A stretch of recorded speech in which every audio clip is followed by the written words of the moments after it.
Good evening, everybody. Sorry, I had a little technical difficulties.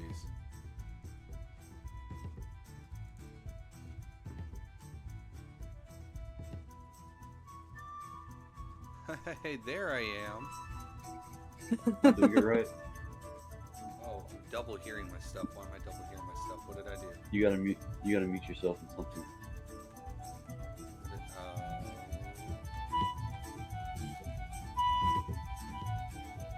I think doing what it needs to be doing.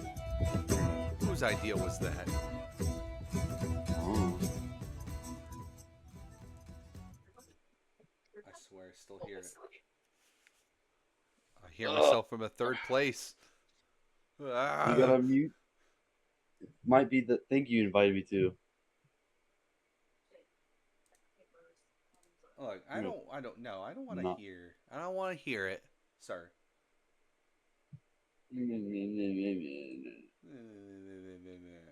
Shut up. Also, hi, Fox and Gravity. Hello, hello. It's good to finally be playing. Even if right? life's been something else. It only took like 4 months, but you know, whatever. It's fine. I feel like we were all drowning and stuff.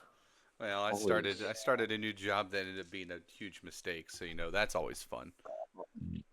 Yeah. Oh, cool. It broke my screen. I'm gonna eat my dice. It's not even showing the right screen. Why is it no? So Joker's got the echo. Oh, Do Joker. I have an echo? My echo's not on. Who's at my house? Okay. I just muted you and it went away, so. Well.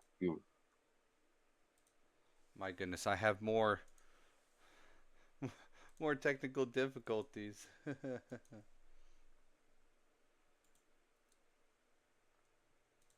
It's not I feel showing... like it isn't D&D if you don't have technical difficulties. You know, you're right, but I wish you weren't.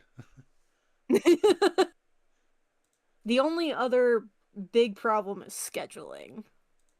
Oh, that's always a big problem. It's not D&D unless there's scheduling. It's also not D&D unless your DM is stealthily. Whoa, okay. Stealthily, and I don't know what the other part of that was supposed to be. Stealthfully eating hamburger helper while trying to get everything started because he made dinner way too late. Oh. Alright, I have confirmed that there was nobody outside my house.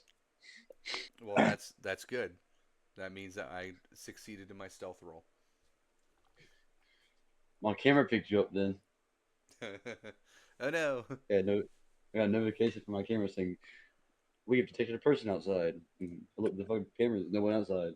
It could be like a rabbit or something. Yeah, those My things also will pick up literally everything. Yeah, they get stuff wrong all the time. But they picked up me when I pulled up, so. Hey, Law.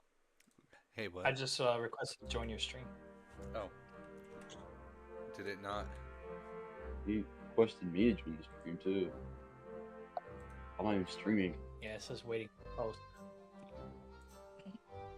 We go watch Jim Key play. We watch Jim Key play League of Legends. There we go. There we go. You'll have to mute yourself and all that other crap. Since we're using Discord. Yeah. That's what's up. Gravity, if you also have your stream, if you have Twitch and have a stream open for some reason, you can also join the collaboration if you want to. If not, that's fine. Okay. That's fine. I probably won't this time, but maybe in the future. Yeah. I don't want to do this. I don't stream. I want to get into it. I've just had so much already on my plate that it's just like, this is gonna wait. If my air conditioner is too loud in the background, let me know. I don't hear anything, so that's a good sign. Yes, it is. I guess it means my microphone's working. I also don't hear your roommate yabbering in the background about Marvel Rivals. It's because he's not here. That's because he's not your roommate anymore. It's because he is in Georgia. Just dox that motherfucker. Is he still going to I be your gotta get- roommate at your new place too, or? No, I doubt it. I don't think so. Oh, He's okay. going to the same place I'm going. I don't think we're gonna be roommates. No, well, It'd be really funny. It'd be really funny if we were.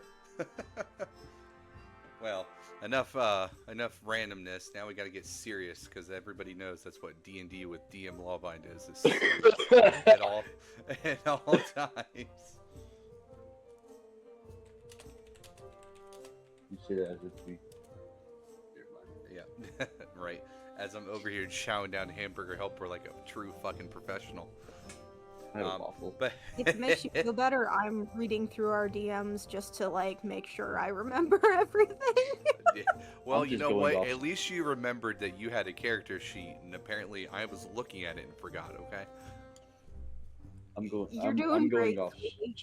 straight vibes right now. Well, welcome everybody to the first session of the Chronicles of Telpha. Woohoo! Yeah, woohoo! Wait. The end. Where's my fanfare? Do I have a What? fanfare? Oh, The don't you do it! soundboard? Don't you do it!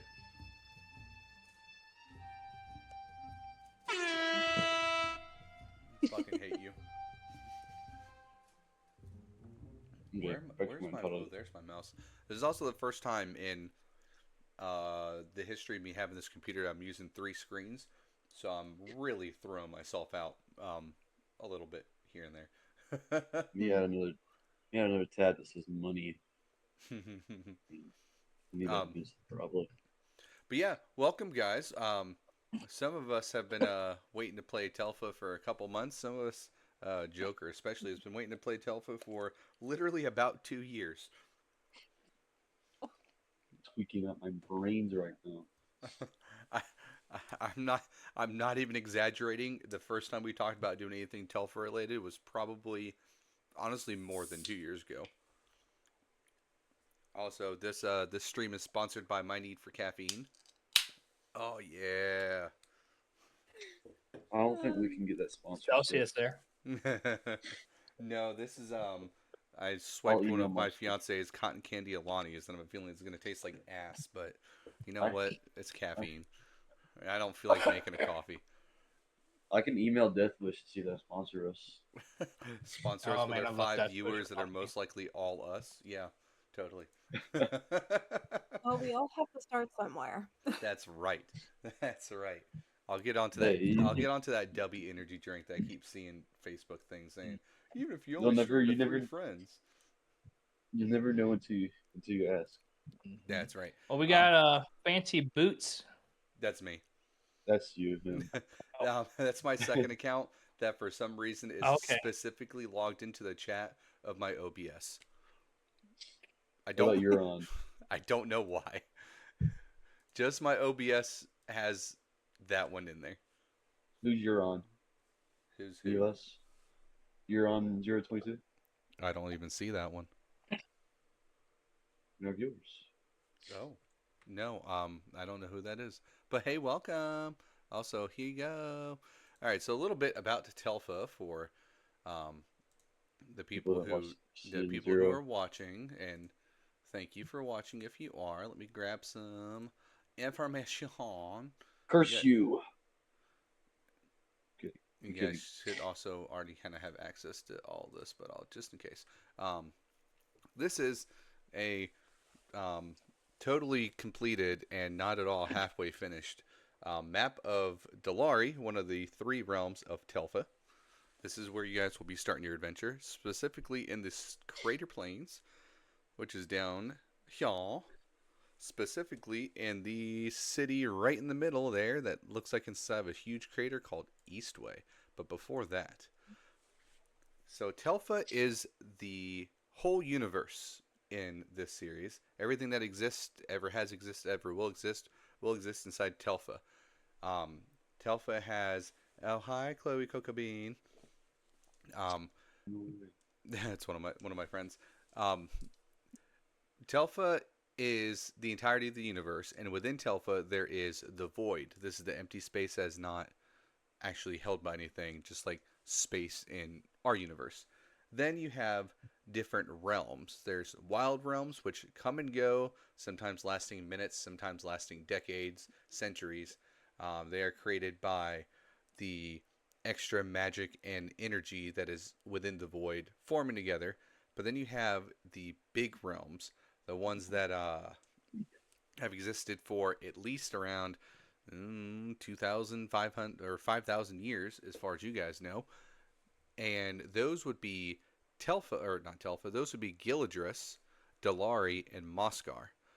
And these are the three realms, almost like three planets or three mega continents on their own planes of existence within Telpha. You guys will be starting your adventure in Dalari. A little brief of the gods, real quick. There are four gods known as the gods of the seasons, in a sense. There's Itrix, the goddess of spring. Talina, the goddess of winter. Geez, I cannot speak right now. Need my caffeine. Kagmar, the god of summer. And Miris, the god of autumn. About 2,000 years ago, the last confirmed sighting of a god was when Itrix, who had given up her godhood to become immortal, died of natural causes. Before that, a couple hundred years before that, the other gods seemed to just kind of disappear right after a huge war. It's believed that Talina was locked away by the other gods after losing, trying to attack and destroy everything that the other gods had created so she could make things herself. And nowadays, most people just kind of chalk up the gods as a dead religion. Something kind of like how in our world we have the Greek gods or the Roman gods, where everyone's just like, yeah, no, this definitely wasn't even a real religion. It's dead. That's how. What are you talking about? Those are the only gods. Well, that's how a majority of Telpha sees these gods. They're just some guys who were, and now they're not. They were, now they weren't, as it's said in the old classical tongue. Wait, does that You, mean we can start a religion? I mean, kind of. I should have gone cleric. Could have been a Southern Baptist preacher. Yeah, you could have definitely did that. Good old Jesus, the god of summer. Oh, I was gonna go a different route, but yeah. Where are you from? Earth? No, I'm from Missouri. That's on Earth, you dipshit. I don't know why that came to my head all of a sudden. But yes, Who's your lord? Jesus? Oh, that's my favorite part of the whole set of movies up to that point. But anyways, so you guys are in what is known as Eastway. I've got a little map down here to show you guys. Current Eastway. If you zoom way out on this map, you should be able to see everything. Ping I can't see everyone. that map. You can't see anything? No, I'm on Chronicles Telpha episode 2, season 1. Oh, hey. I haven't been moving you guys over to the screens as I've been moving them. That's cool. That's nice. Okay, let me chug a little bit of this energy drink real quick. I need this in me fast. No way. Look, V can tell you I have been on like 3% brain power the last, I don't know, 5 times I've conversated with them in the last 24 hours. It is not going well for me. But anyways. You drove 9 hours this year, huh? 9 hours with 2 screaming kids in the background the entire time. But I yes. understand. Why does the map look like a toilet bowl? Because it is. your face. This Oh. is this is Eastway. It is one of the largest cities in the Greater Plains. Let me get some background music going for us. What am I doing here? What am I doing? What are you? There we go, guys. We got music now. Not that one. You said it was the largest city? It is the largest city in the Crater Plains. Crater Plains don't really have a government that's unified, so each of the cities kind of act upon themselves. This city was built inside of the largest crater within the Crater Plains, which, if spoiler alert, that's where they get their names. And right in the middle of the city is this huge. Why am I doing Donald Trump hands with my hands? Got huge. It's the biggest. Jeez. It has this huge lake right in the middle that goes really far down, and all around it has, over the years or the centuries, just kind of been built up to the point to where now it's so large that outside of the walls that surround the crater, there's even more area as well. Right now, the city is particularly packed because of the yearly festival known as the Festival of Autumn's End. Every year, on the first or the last 4 or 5 days before autumn ends and winter begins, lots of areas around Dalari and the other planes of existence will throw a celebration for the end of the year before it kind of gets to the point where there's no more harvest, things start getting cold. But for whatever reason, an Eastway is the biggest celebration. People will come from not only all around Dalari, but they'll come from all around Gilladris as well, and they absolutely jam-pack this city. There's tons of merchants. There's all kinds of people from different knight orders that come around. There's people that are from different factions, such as the Portal Jumpers or the Preservers of the Anvil.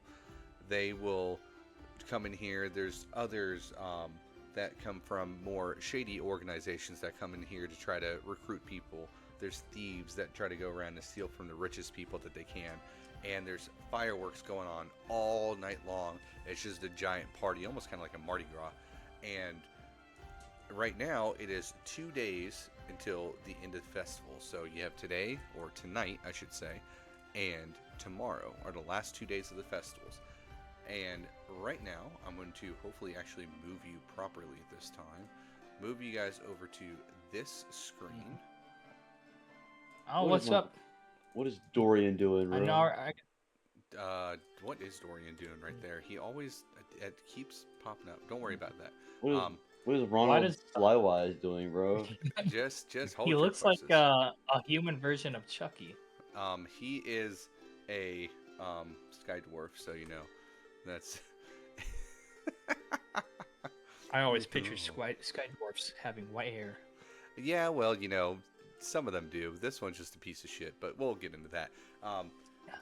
So this right here is one of the smallest but oldest taverns and inns within Eastway, and this is where you guys kind of have been slowly merging to today.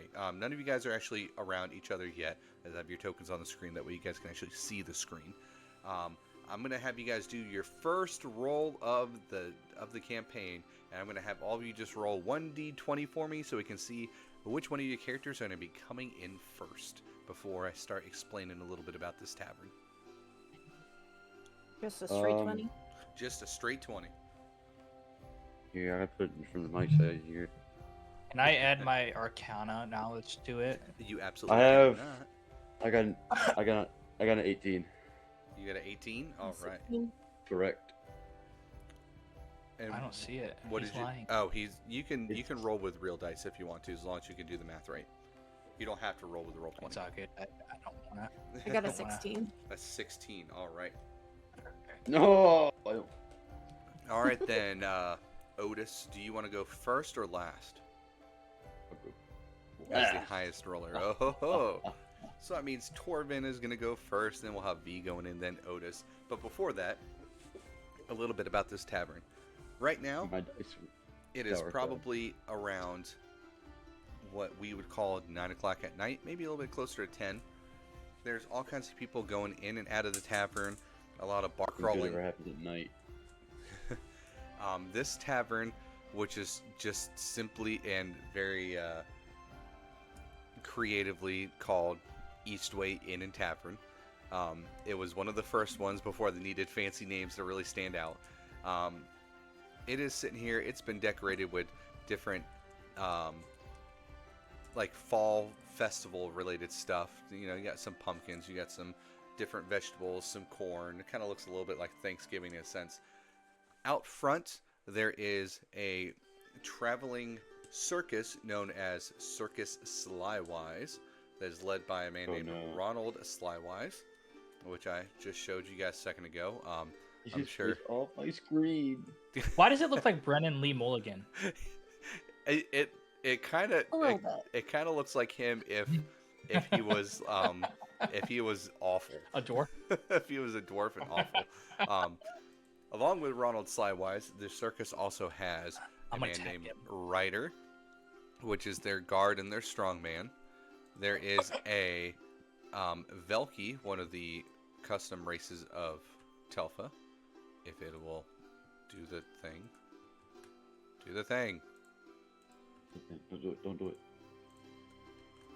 No, it's... Dang, am I gonna have to reload my shit? Don't do that.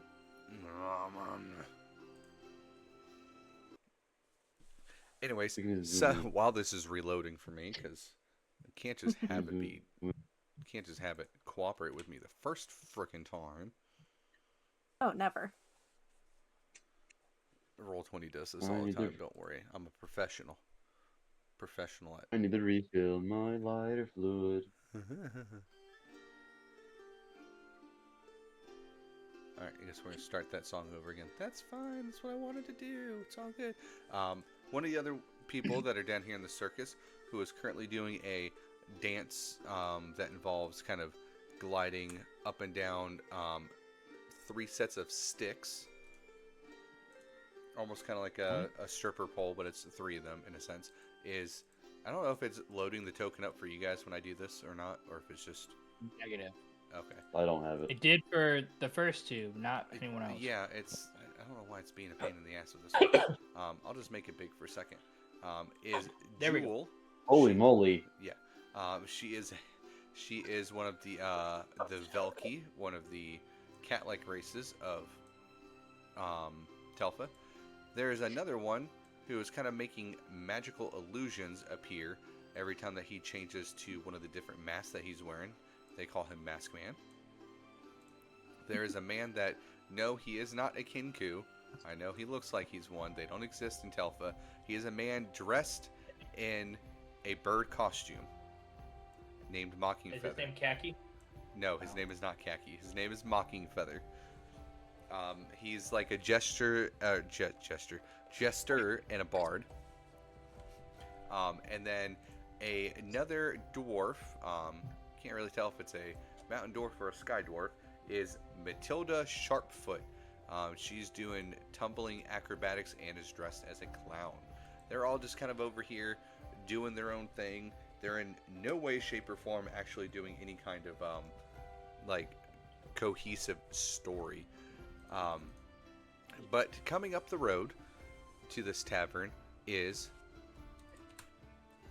another sky dwarf. If this thing does not load, there we go. Man, I love that picture. It looks so good. It's loading. Yeah. Look at this sexy motherfucker. Is another sky dwarf. Why don't you go ahead and tell us a little bit about your sky dwarf there? I'm supposed to tell you guys about him? I swear to God, Bro. I will beat you sideways. All right, so this is Torvin. All right, so he is 120 years old. He's young. He's like Joker's age in real life, in dwarf years. So he is a young, forger. Okay, so he wears the clothing that he has on, and he looks the way he looks. And I'm just kidding. He's got white hair that sticks up, and he has a soul patch because he is cool. He likes jazz music, and he comes from the city in the sky. He is an artificer and a forger. He's an apprentice forger. and he is on a quest, if you will, to come down to this city that is called Eastway during the autumn festival in search of rare metals that might be sold down here. Because being a city in the sky, they do not have natural resources. It's a import only city, and somehow they manage to surmise because they make a lot of stuff and they sell it. But that is Torvin. He wears a kind of like a tan beige shirt, and then he has like a royal blue robe around him. But yeah, that's him. He has a set of tinkerer tools that he carries with him. One is a wrench, and he will use that wrench in various creative ways. I have a wrench and I will use it. Yes. And he I can't remember if I gave him a scimitar or not, or if that was the other guy. I think you did, but I don't remember. Okay. Yeah, he has a wrench. So instead of a dagger, his dagger is flavored as a wrench, or his wrench gotcha. is flavored. Yeah. So it does the 1d4. That's what it was. Is it is it one of those wrenches where like the one side is actually a wrench, but then the other side's been like sharpened down to a point? You know what? We can do that. That would make it easier to Justify piercing damage. yeah, justify the piercing damage. There you go. Fantastic. So yeah, So Torvin, you come in from the left side over here, and you are making your way towards the tavern. The tavern is the main entrance to the tavern is right here. There's a entrance to a side area that's like a barn or whatever over there. You of course also see Ronald Slidewise and the Slidewise Circus out there, as well as a couple of the Eastway guards. You've seen tons of these guys. You know exactly exactly what they look like.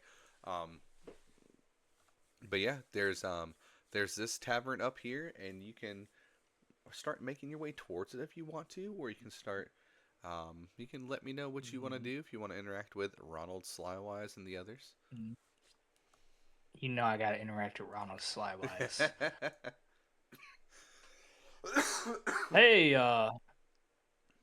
Brennan Lee Mulligan guy.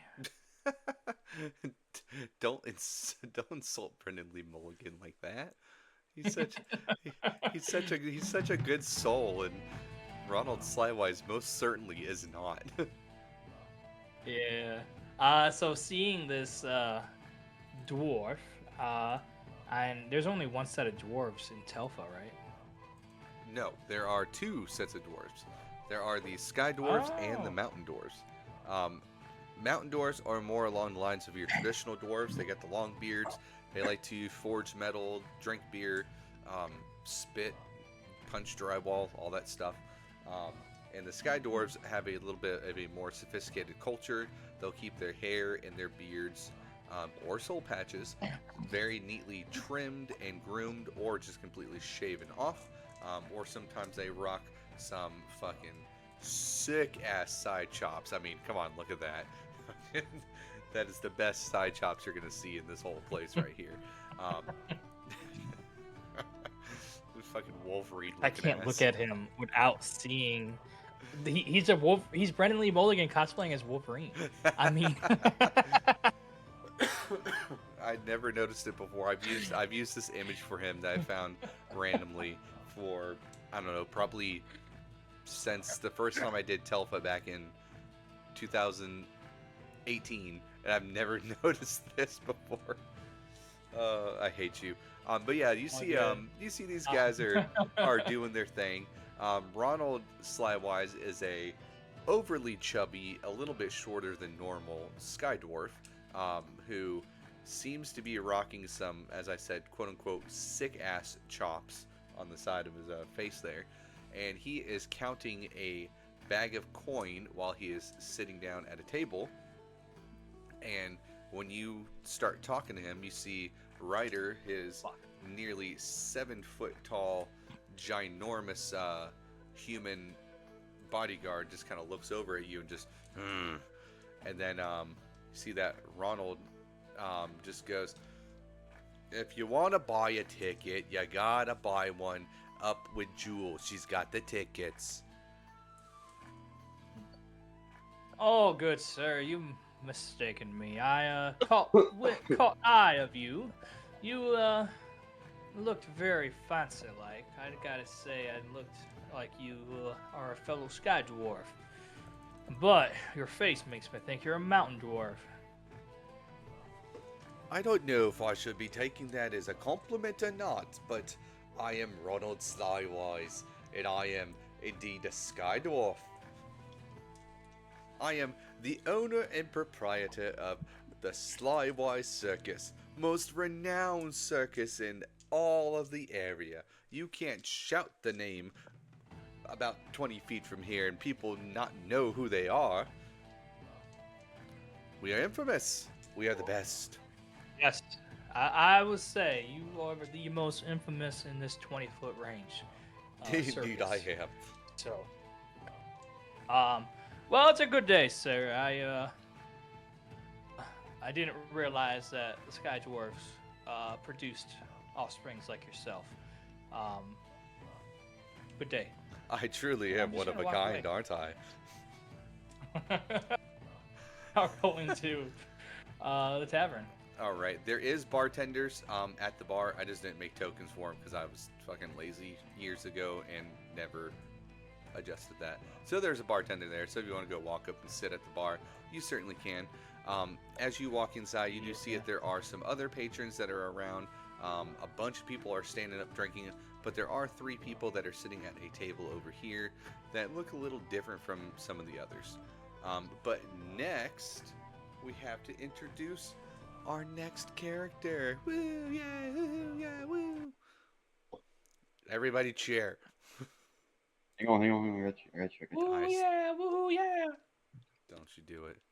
Ah. Fucking jeez. Of course.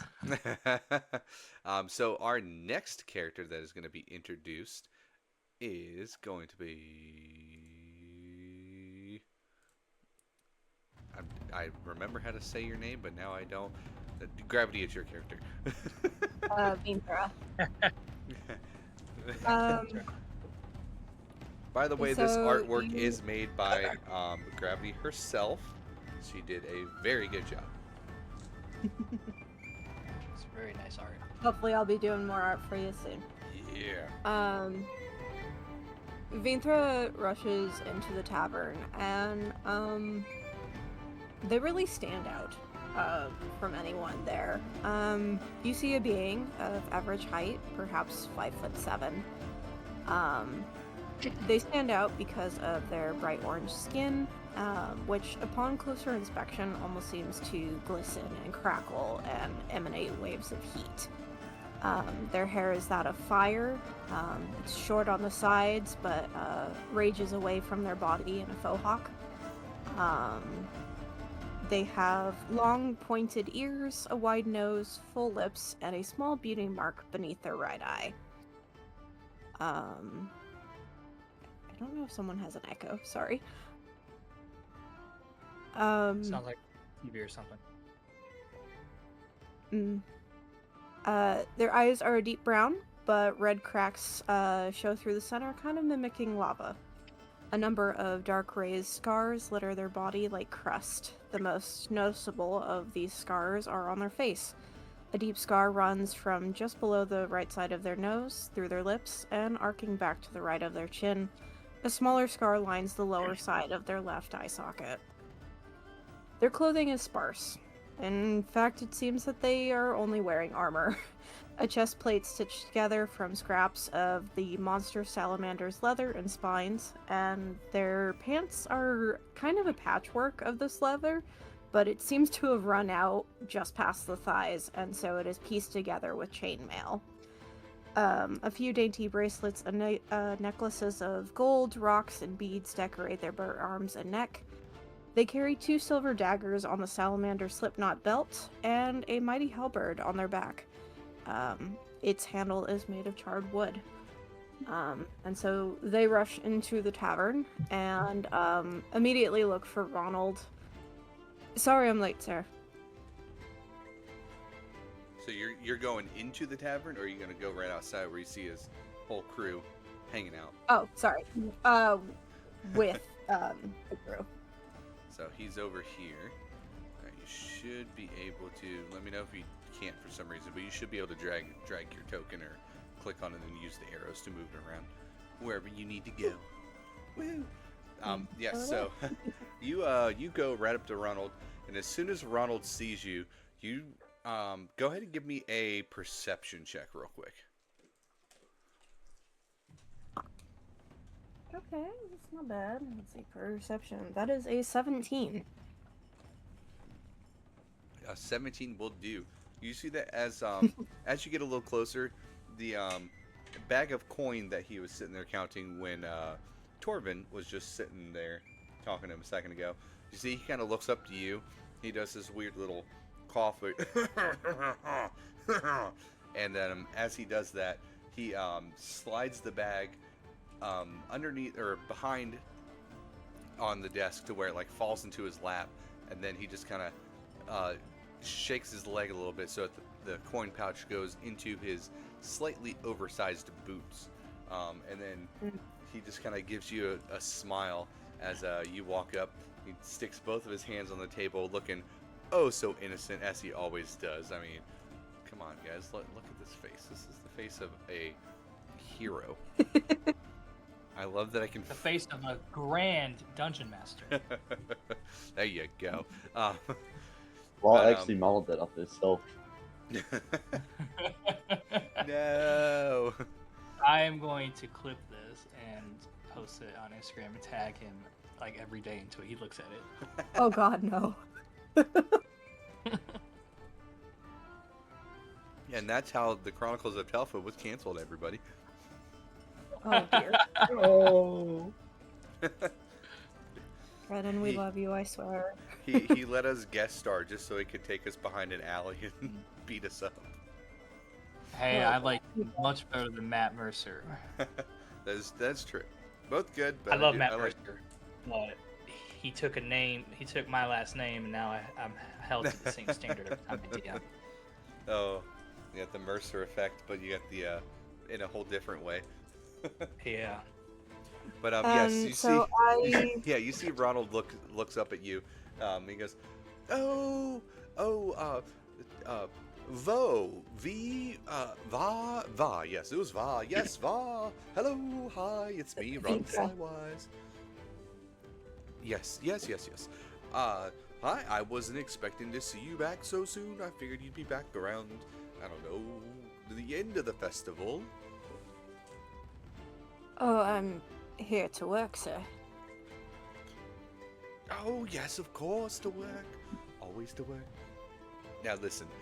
I know that I haven't paid you for setting up the tents yesterday, or tearing them down the couple days before that when we had to move, or setting them up the couple days before that, or the travel to Eastway from Wyland, or for the bringing the supplies over to our other thing the week before that. But I will let you know as soon as we get a little bit of cash, I'm going to pay you good.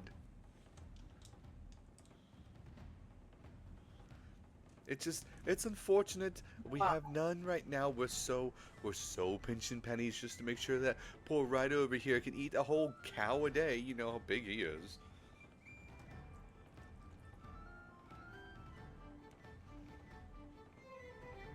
Right.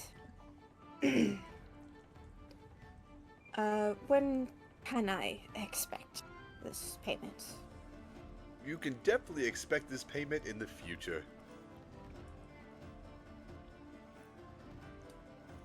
Big enough for Ronald to notice. Ryder is at least 7 feet tall. If not a little bit taller than that. He's big.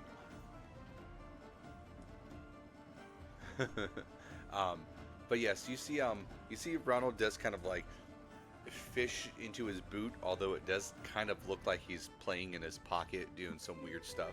Um, but he does pull out a whole whopping 1 gold coin, and sets it down right in front of you. He goes, "Now, how about this?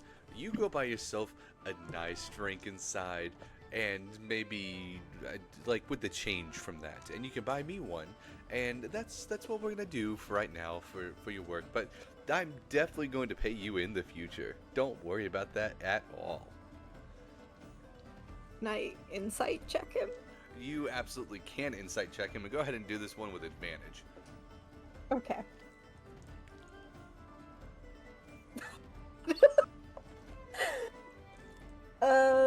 That is a whopping 8. With advantage? Yep. I rolled a 2 and a 4. Fantastic. You gotta You love know, it. he's given you Evil. he's given you the change from this 1 gold piece to get him a drink. So technically he's already paid you a little bit, so maybe he will pay you.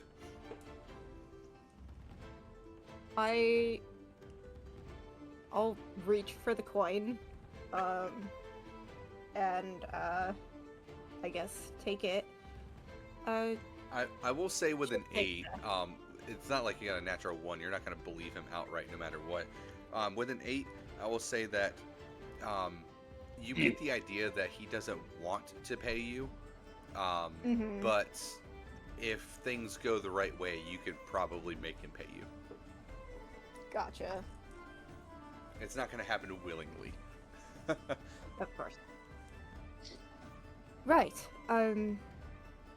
What drink would you like, sir? I would like one of those golden wheats that they have, the golden wheat ale. It's a very special one that they do just this time of the year. It's fantastic. I would like one. They cost about 1 gold.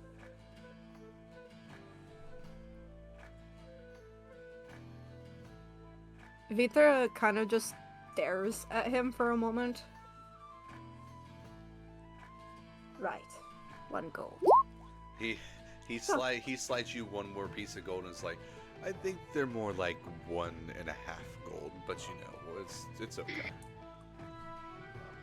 I will not so subtly take the second coin, and just head into the tavern. Are you buying this drink, or are you just pocketing the gold? We're undecided yet. I will go up to the bar, and see if I can catch the barmaid's attention. Alrighty, so up here is the actual stools, but you can't always just stand on the other side as well. Up there, we'll get you. We'll get you moved on up there. Whee! Yeah. Yeah. So you see that as you walk in and you wave your hand, the barmaid, who is a spring elf woman, very green skin and brown hair, looks over at you with a smile and just asks you what you would like. More like yells it, because it is kind of loud in here. Evening, darling. I wanted to ask what the golden wheats drink cost. The golden wheat drink costs 3 gold pieces. Got it. However, and you see that she kind of looks at you and gives you a little wink. Goes, "I think we might have some in the back that's going bad. 1 gold piece." I'll take it. But can I ask that it be watered down? You want your drink watered down? Yes. Is there a specific reason why? Do you think that's too strong, or? Yes. I mean, that's fine. Yeah, I guess. I mean, I can water it down. I haven't really messed with any of the ales except for that one for that sleazeball outside. But you know, It's for him. oh well. If that's the case, you see that you see she sets down a unaltered one for you and goes, "That one is yours." And you see it. She grabs another one, and it takes out a little bit of a potion, or some kind of liquid that you can kind of sense might be magical, and just puts one drop inside of that one and goes, "That one is his. Please do not mix them up unless you want to be in the outhouse the rest of the night." Much appreciated, ma'am. 1 gold, correct? I wouldn't even worry about it. The payment will be seeing him waddle away from here, wishing that he was wearing brown pants. Incredible. Vinthra will take their drink and kind of like cradle it against their chest. Make sure you don't and mix them then- up. Yes. And then they're going to grab the spiked one and head back out Fantastic. to Ronald. So after a few moments, you go out there, you give Ronald his drink. He doesn't even seem to give a shit about showing you that he has more money up there now. He's got like 30, 40 pieces of gold that he's counting through and like examining. He takes a drink. He's like, "Oh, yes, thank you. And you see he just starts just downing this motherfucker. He's like, "Oh, this one's not nearly as weak as the last ones were. It's a lot stronger." And he just kind of throws his hand up at you nonchalantly and is like, "Might as well just go ahead and go get another one. I'm gonna want one here soon. Why don't you go ahead and head back inside for me? I've got my stomach." Bless your heart. And And V will disappear back into the tavern. I'm gonna stick you in this seat right over here. And then last but not least, we have our last character that will be joining us for right now. Why don't you go ahead and tell me a little bit about tell us a little bit about your character there. Alrighty, this is Otis Gerdson. He is a farm boy. He looks the part. He is tall, broad-shouldered, not many scars on his body, face, or anything, but many on his hands,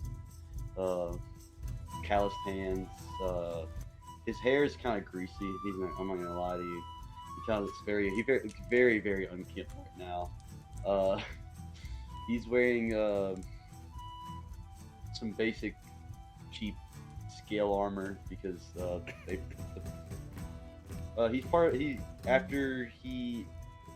he came from a small farm outside of Eastway in the Crater Plains with his family farm. After a little attack on his herd of wolves, he went out and managed to, by luck, scared the wolves away, kill a few, whatever.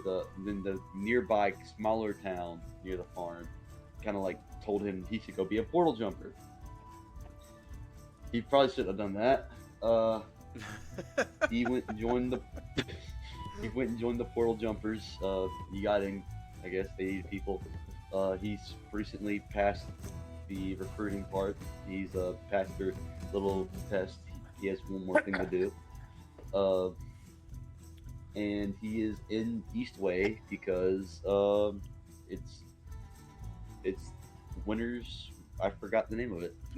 Festival of Autumn's End. There you go. Just that, and he likes that thing. Fantastic. And I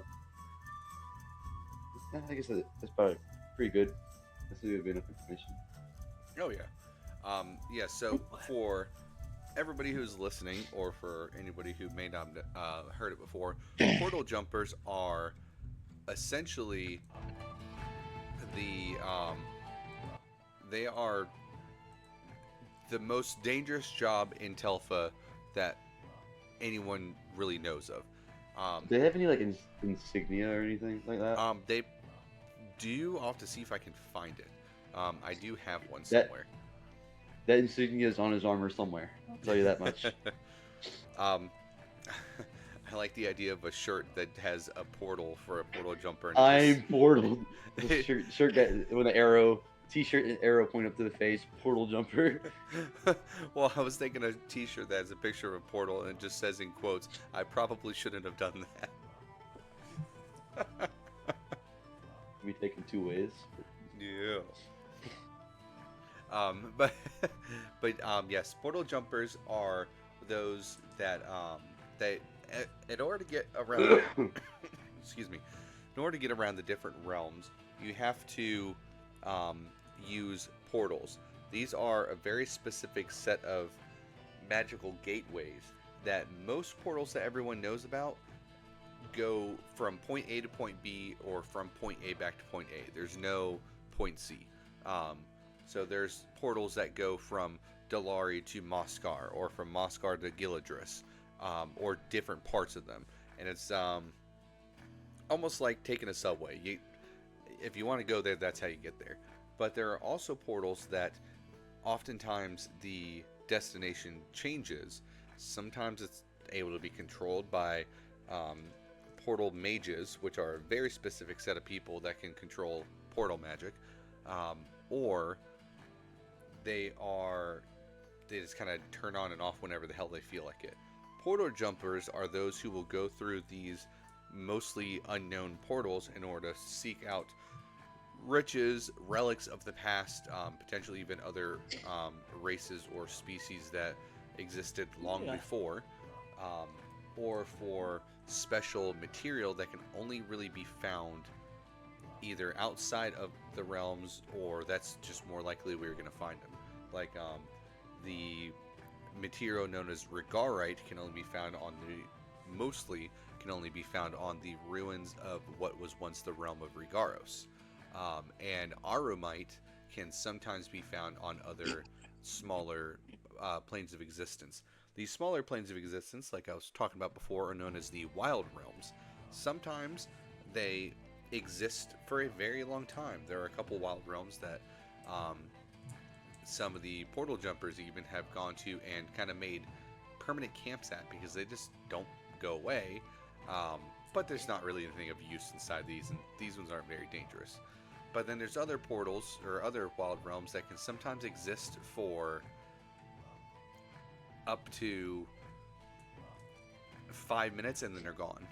But within those 5 minutes, it's as if they I knew all that, it appears. Yeah, probably. You honestly probably have heard of portal jumpers. A lot of people, it's almost like the people who go around going, I want to be a Navy SEAL. This is like their equivalent of it. Out of all the people, the hundreds of people or the thousands of people every year that try to become a portal jumper, 99% of them fail before they even get to the final test. Out of that 1% that makes it to the final test, only about half of them actually pass the final test. Usually we end up with about a dozen at the most new portal jumpers after finishing the test. And out of them, only about 3 of them will survive their first mission. So they are... It's very dangerous. Sometimes you can go to a wild realm and the air is fire, or there's no gravity, or your magic doesn't work there, or iron is rubber there. It's sometimes some of them have these very strange ways that go about them.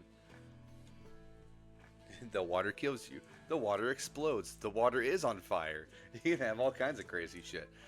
That's where the laws of reality and laws of nature kind of start bending a little bit, is when they're constantly berated by the magical influence of the void before they eventually disintegrate. There are also tons of extremely dangerous animals out there that sometimes you will never see again, because they exist on a realm that's about the size of this tavern, and that realm only exists for 30 minutes, and then it just kind of stops existing. But yes, most people have heard of the portal jumpers in some way, shape, or form. Many believe that they are just insanely rich, super talented people, at least the ones that have survived more than one mission. Otis here has one more task he has to do before he officially becomes a portal jumper. He's still a trainee, and this is the infamous last training mission where you will go through a portal with another portal knight, or portal knight. That's a game. Portal jumper, and you have to do whatever your mission is, and then come back, and then you are a certified portal jumper yourself. But yes, so Otis, you're back here in what is basically your hometown because this is where you spent your time stomping your stomping grounds when you were growing up. You've probably not only been to this inn and tavern before, you've probably snuck in here or snuck out, gotten a drink or two before you were supposed to. A little rambunctious little guy. Oh yeah, definitely had your fake IDs. Fake passports. You were going big with it. Oh yeah. You didn't use a fake ID. You used a fake passport. Fake passport. That's right. But yes, you are now making your way towards the tavern as well. You see Ronald Slywise in his circus out here. This is not the first time you've seen his little quote-unquote circus here in town before. They're here almost every year, and besides Ryder, it's been different people like every single time, and they just keep getting worse and worse. Has the times before I've seen them, have they been good acts or terrible acts? Some of them were good. The better they are, the less they stick around. Ooh. Okay, never mind. You kind of get the idea, looking at them, that it's less about being good, and more so just causing enough curiosity so that people will pay them, and then them just bouncing out, because that's usually what they do. Got you. All right. Otis is just gonna walk up to the entrance to the tavern. He's gonna look over at Ronald Slywise, and he's gonna go, Broadly, how much to get you to fucking leave? Well, I'll tell you what. You pass me just a whopping small sum. He leaves. Okay. He starts leaving. Well, you hear him still just jabbering on out there. Otis, as you come in, give me a perception check real quick. And while you do that, no, go away, you stupid bots. I got a 5. You got a 5? Correct. Fantastic. With a 5, you kind of notice. Am I maybe in the bar? Huh? Maybe in the bar? You noticed quite a few of these people inside of here are just people you've seen around town a lot over the last couple years. Other farmers, other merchants, things like that. You start trying to kind of get an idea if there's any that you can really spot that you recognize, either that you personally know or that you've seen around a lot. But there's so many faces, they're getting jumbled, you can't quite pick them up. But you do find your way to look over towards the bar. You do see the spring elf that is there at the bar maiden, and you kind of wave over to her. She's been giving you drinks for quite a few years, even when you were not of age. So she kind of waves over to you as well.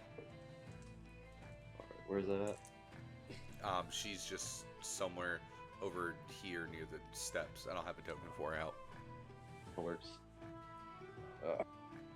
Howdy, can I get a cold one? You know how I like them, please. I assume you want to try this year's version of the golden wheat. I'll take it. That's right. Is that what I called it the first time? Was the golden wheat? I'm having a moment. I don't remember. Yes, golden wheat. Okay, that's what I thought. I was like, wait a minute. I'm taking notes. I got you. Yeah. Eventually, I'll make a shareable Google Doc that we can all take notes in together as well. That way, if one person takes notes, everyone can see them. Unless, of course, you have secret notes. You see that she holds out her hand for the couple gold pieces that it would be. And then as soon as you give them to her, she slides one back underneath your mug so that whenever you pick up your mug, that piece will still be there. So she didn't charge you quite a full amount. Thank you, thank you. I'll make sure to remember you when I get big and famous. Torvin notices, and he looks over. Well, it seems like she got a liking towards you. No. We just good friends. I've been here for a good long while. Oh yeah, been good friends for a long time then.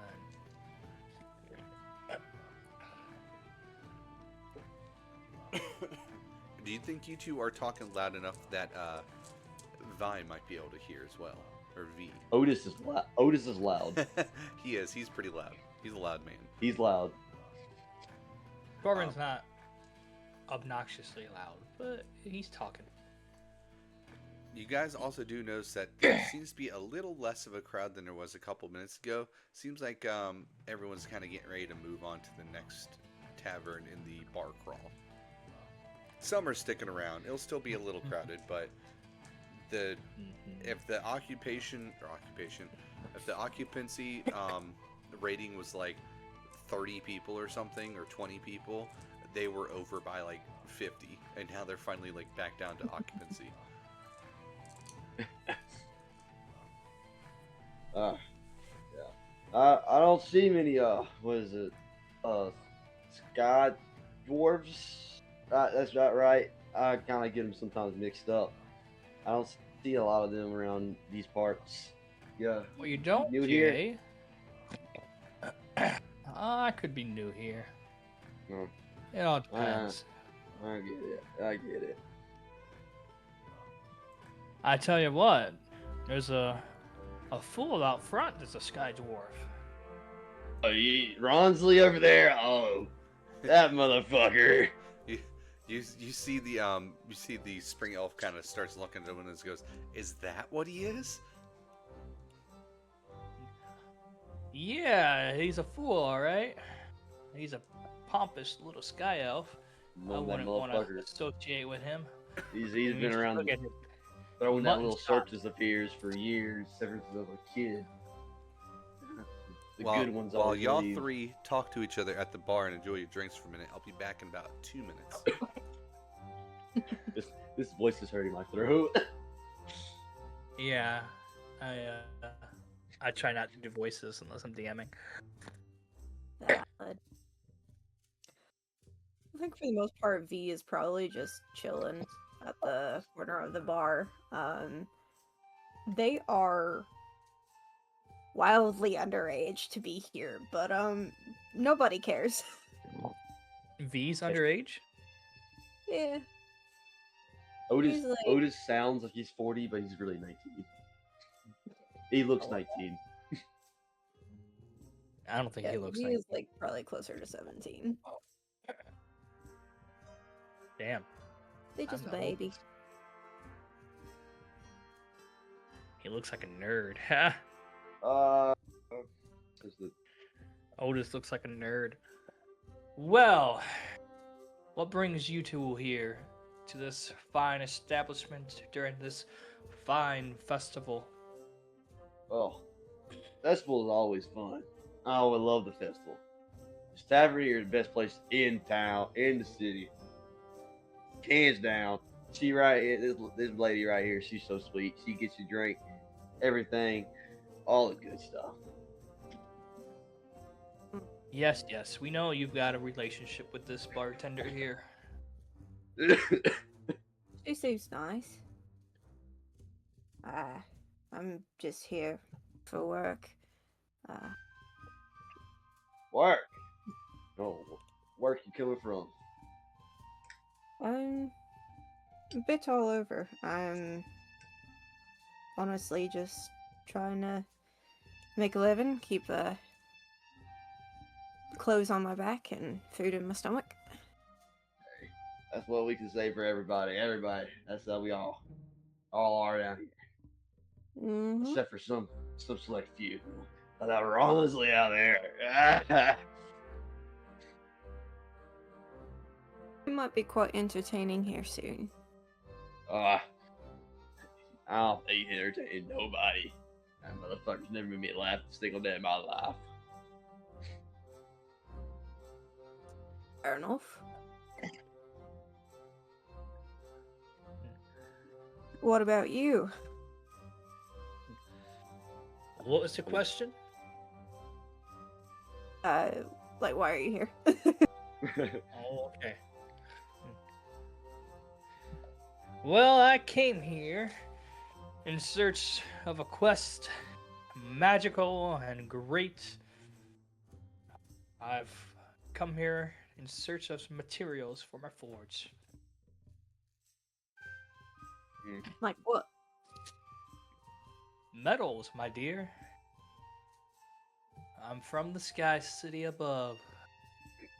We look down upon you guys every day.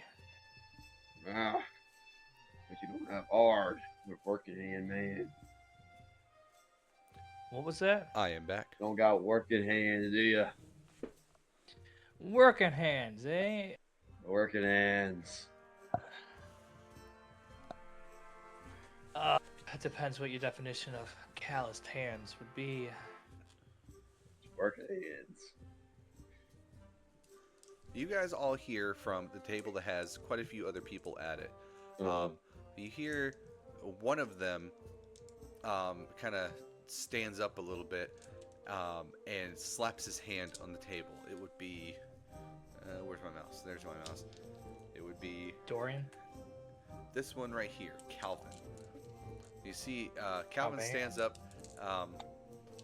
and he slaps his hand on the table. He just looks to the other two that are there. One is a female who's also dressed in armor, a little bit more of a golden armor, and the other one is a man dressed in armor very similar to Calvin's. And he just looks to them, and you hear him say, "I'm gonna prove to you what I saw out there. Just you fucking wait." And he actually exits the building and starts heading off in this direction. The other two just kind of look inside, and then I'm going to have all three of you give me a perception check. Can I do Oh my god. Jeez, you an and your... Arcana check? No, perception is Can't what see you would for do for shit. this. Yeah, I know. That's an 8. Good golly. So you guys, only for a split second, notice Calvin kind of go in front of the window over here, and then kind of wander off this way. Let me move this person out of the way. And then you don't really see him again for a minute, but you do see the other two just kind of sighing and looking back and forth between each other, and they're like, "Oh, here we go again." Well, hello there, fine madam and sir. I overheard, I don't mean to be rude, but I overheard that boisterous gentleman walk out and say saw something interesting. Yes, he does this at least once a day. Destina. You see, she just kind of shakes her head. He does this at least once a day. He's paranoid about, the same thing that everyone was when the festival was going to happen this year. Otis, you recognize this woman as well as kind of these two men. This is Destina Brightwood. She is the sister and the main guardian of the one and only priestess at the Temple of Itrix here in town. Dorian and Calvin, although you don't know them by name, you've seen them before, are also other guardians of the temple as well. These three make up the entire guard of the temple. But Destina is the younger sister and the head guard of the temple, and her sister. You don't really know much about her sister. Everyone kind of knows her name. She is known as Catern Brightwood. Not very many people have seen her though, unless they actually go into the temple. But let me show you Yeah, she guys. must not be attractive with that name. This is Destina Brightwood. She is paladin-like. Ooh, Warhammer? Yeah. Dorian, and Dorian is actually the son of the mayor of town, as by his last name of Ballard, same as the mayor's name. And then this one is Calvin. Both of them are fighters. Alrighty. But yes, you see that as she says the threat that is in town, something all three of you would have heard of, especially the last couple months, especially what's coming into town. There are three known as official night orders. There's the Knights of the Storm, or the Order of the Storm. There is the Order of Blood, and there's the Aramite Order. It is said that these orders were created by the most trusted 6 guardians of the goddess Itrix after her passing, and pretty much 2 helped form each one. The Order of Blood is essentially a bounty hunter slash mercenary order of knights. They hunt down those who have become notorious as criminals or who get enough gold to where it's worth their time. Usually they're not doing bad things, but a few members have been known to be questionable. The Aramite Order is an order that specifically uses only the rare metal known as Aramite. It looks exactly the same as gold, but is as strong or stronger than steel, and it is insanely hard to forge, so much so that in order to forge it into an actual weapon or armor, the secrets are known only to the Aramite Order. If there are people who want to magically infuse Aramite, at least pure Aramite, they usually have to get somebody from the Order to smith it for them, and then they do the magical work on it afterwards. And the Order of the Storm is kind of like a group of heroes, in a sense. They will help out individuals, small groups, or even kingdoms that need help whenever they possibly can and to whatever extent they can. Their motto is usually something along the lines of helping those who cannot help themselves. They will oftentimes help guard areas like Eastway when there's heavy presence around, and kind of work as essentially roaming officers. But recently there has been another order over about the last 3 or 4 years that has been starting to pick up name. And some people will say this name in light, and then some people will say this name with heavy caution. And this is known as the Tarnished Order. It is led by a very mysterious figure known as Lord Nethrine. And some people have sworn up and down that this is what we need, because there's been some known corruption starting to show up in the Order of the Storm. It's not a lot, but it has been noticeable.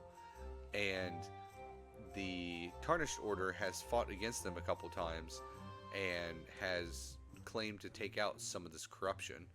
But there's others that say that they have seen the Tarnished Order completely destroy towns that they're passing by just because they're passing by it for no other reason than that. And they'll make claims such as that there was an enemy, a corrupted enemy, a tarnished enemy that was within the city, and they had to do what they had to do for the greater good. This year, the Tarnished Order seemingly has been growing significantly in size. Elden Ring reference? No, I made up the Tarnished Order long before Elden Ring existed. Might be something similar. I don't know. I've never even played Elden Ring, but the Tarnished Order has been significantly grown in size and power to the point to where they're, as far as some people know, as strong as, if not potentially stronger than, some of the official Night Orders. There are tons of other Night Orders that are quote-unquote official as well, such as one order that is made out of Sky Dwarves and Mountain Dwarves that work together, known as the Preservers of the Anvil. They are an order of knights that is also official. Official just means that they are of the Itrix lineage. For whatever reason, only they are considered official. But there's a lot of people saying that they wish that the Tarnished Order would become official, or they're saying that they're getting strong enough that soon they too will become an official order. Which, now that I think about it, official in this sense can kind of mean that they've reached a certain scale of military power, in a sense, or just overall ability to interact with the world and to kind of manipulate it in a way. But there's been rumors that the Tarnished Order has been outside of Eastway, somewhere inside the Crater Plains. So the Eastway guards are a little bit more on edge, and certain people like Calvin have been a little bit paranoid about finding Tarnished Order people in their inside the town. So as soon as she says the threat that we all know about, you realize it's probably the Tarnished Order that she's talking about, but a lot of people have kind of avoided saying their name in town as not to freak out or make other people freak out. Most have been.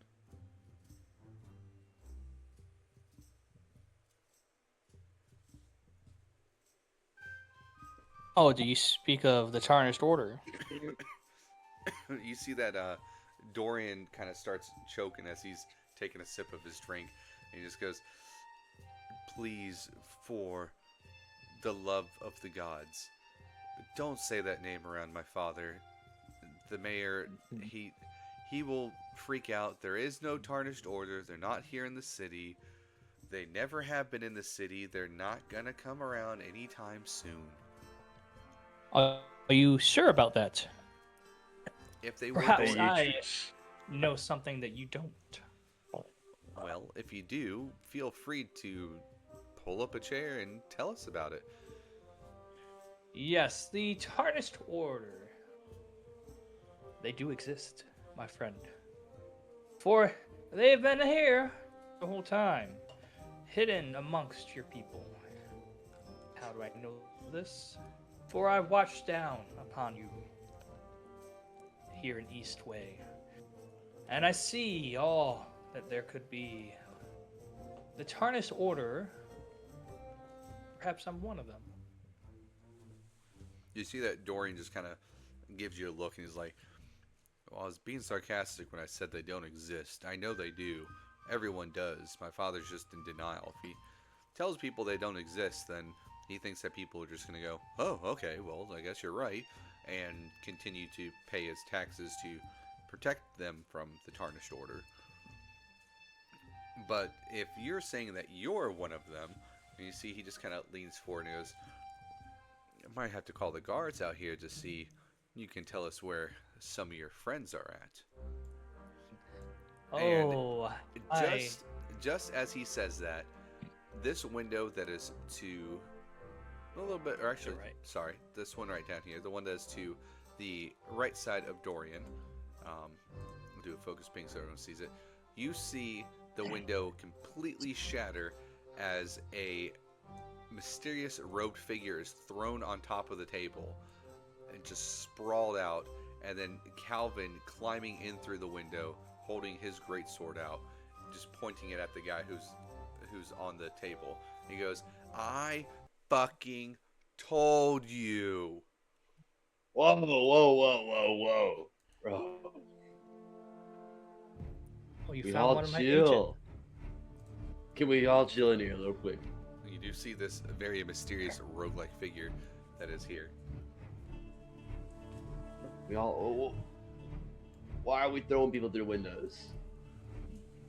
And I was trying to throw him against a wall, to be honest, but I'll pay for the window. This here is a tarnished Take it outside. It's a tarnished soldier. If I take it outside, his fucking friends out there are gonna end up jumping me. That sounds like a you problem, buddy. I'm not gonna lie. Just as you say, that sounds like a you problem. You start noticing the sounds that you've heard outside for a while have been cheering and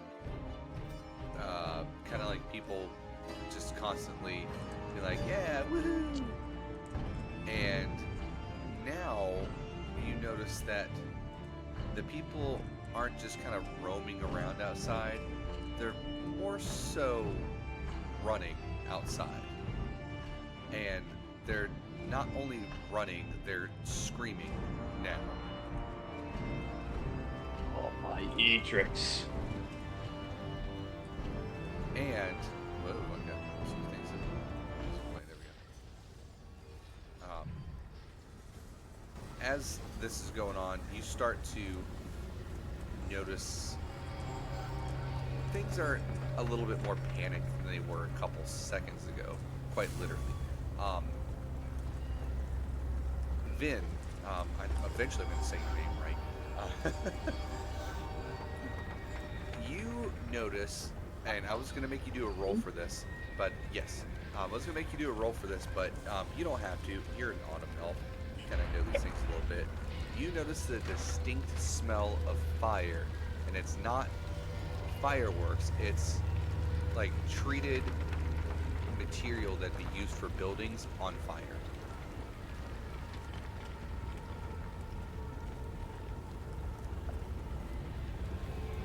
If I smell that, I'm probably gonna go to the nearest window and see if I can tell, like, what is on fire. So, alright. There are windows that are, you can kind of see them through your character thing. Anything where you can kind of see outside of these walls over here.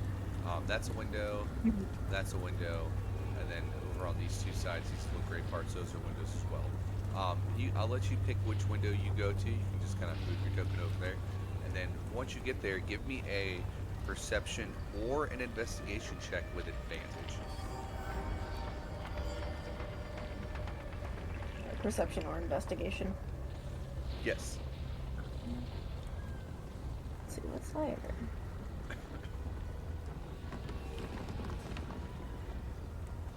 We're gonna go with perception for a 17.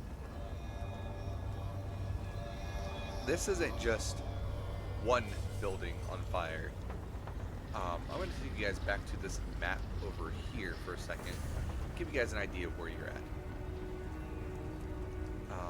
Way down here where this little marker is at, bing, that little token, that's your guys' party. This building is the one that you guys are at.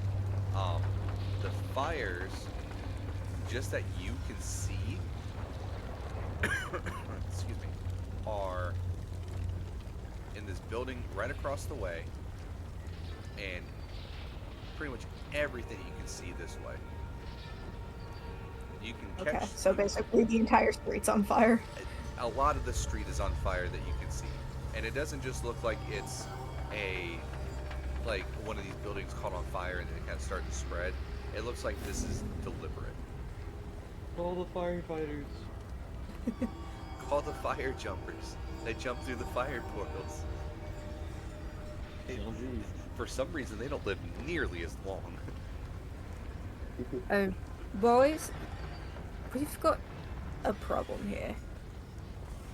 You Do we? You see that Calvin is on top of the table and is just beating this scout with the back of his sword. He's like, problem? What's the problem?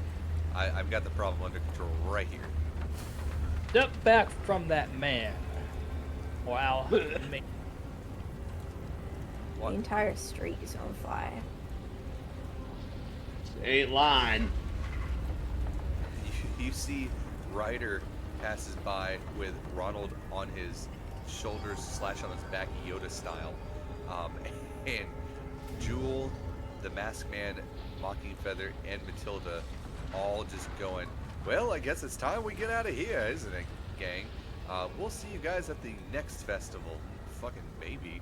Um, and you see that they are just, they're gone. They fucking book it out of there. But as they book it out of there, Otis and V, you guys probably see this first because you guys are right near the door in the window. These two Eastway guards are moving down. They're holding their spears. But not only are they moving down, there are two other ones, if I can get them to fucking pop up. There are two other ones that have stopped right here, and they seem to be in the middle of a fight themselves. What the hell is happening in Eastway? One of them is fighting another one of these tarnished scouts, and where are they at? Oh, in case you guys really wanted to see what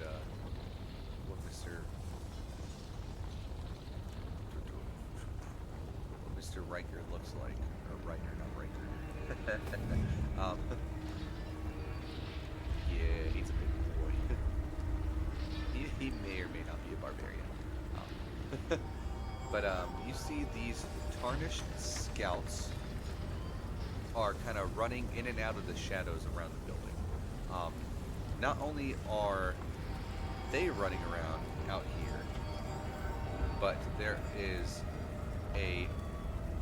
another couple guys that look like. Come on, will anything cooperate with me tonight? A couple other fellers that kind of look like this. They are dressed in armor that seems to be silver in color and, of course, tarnished.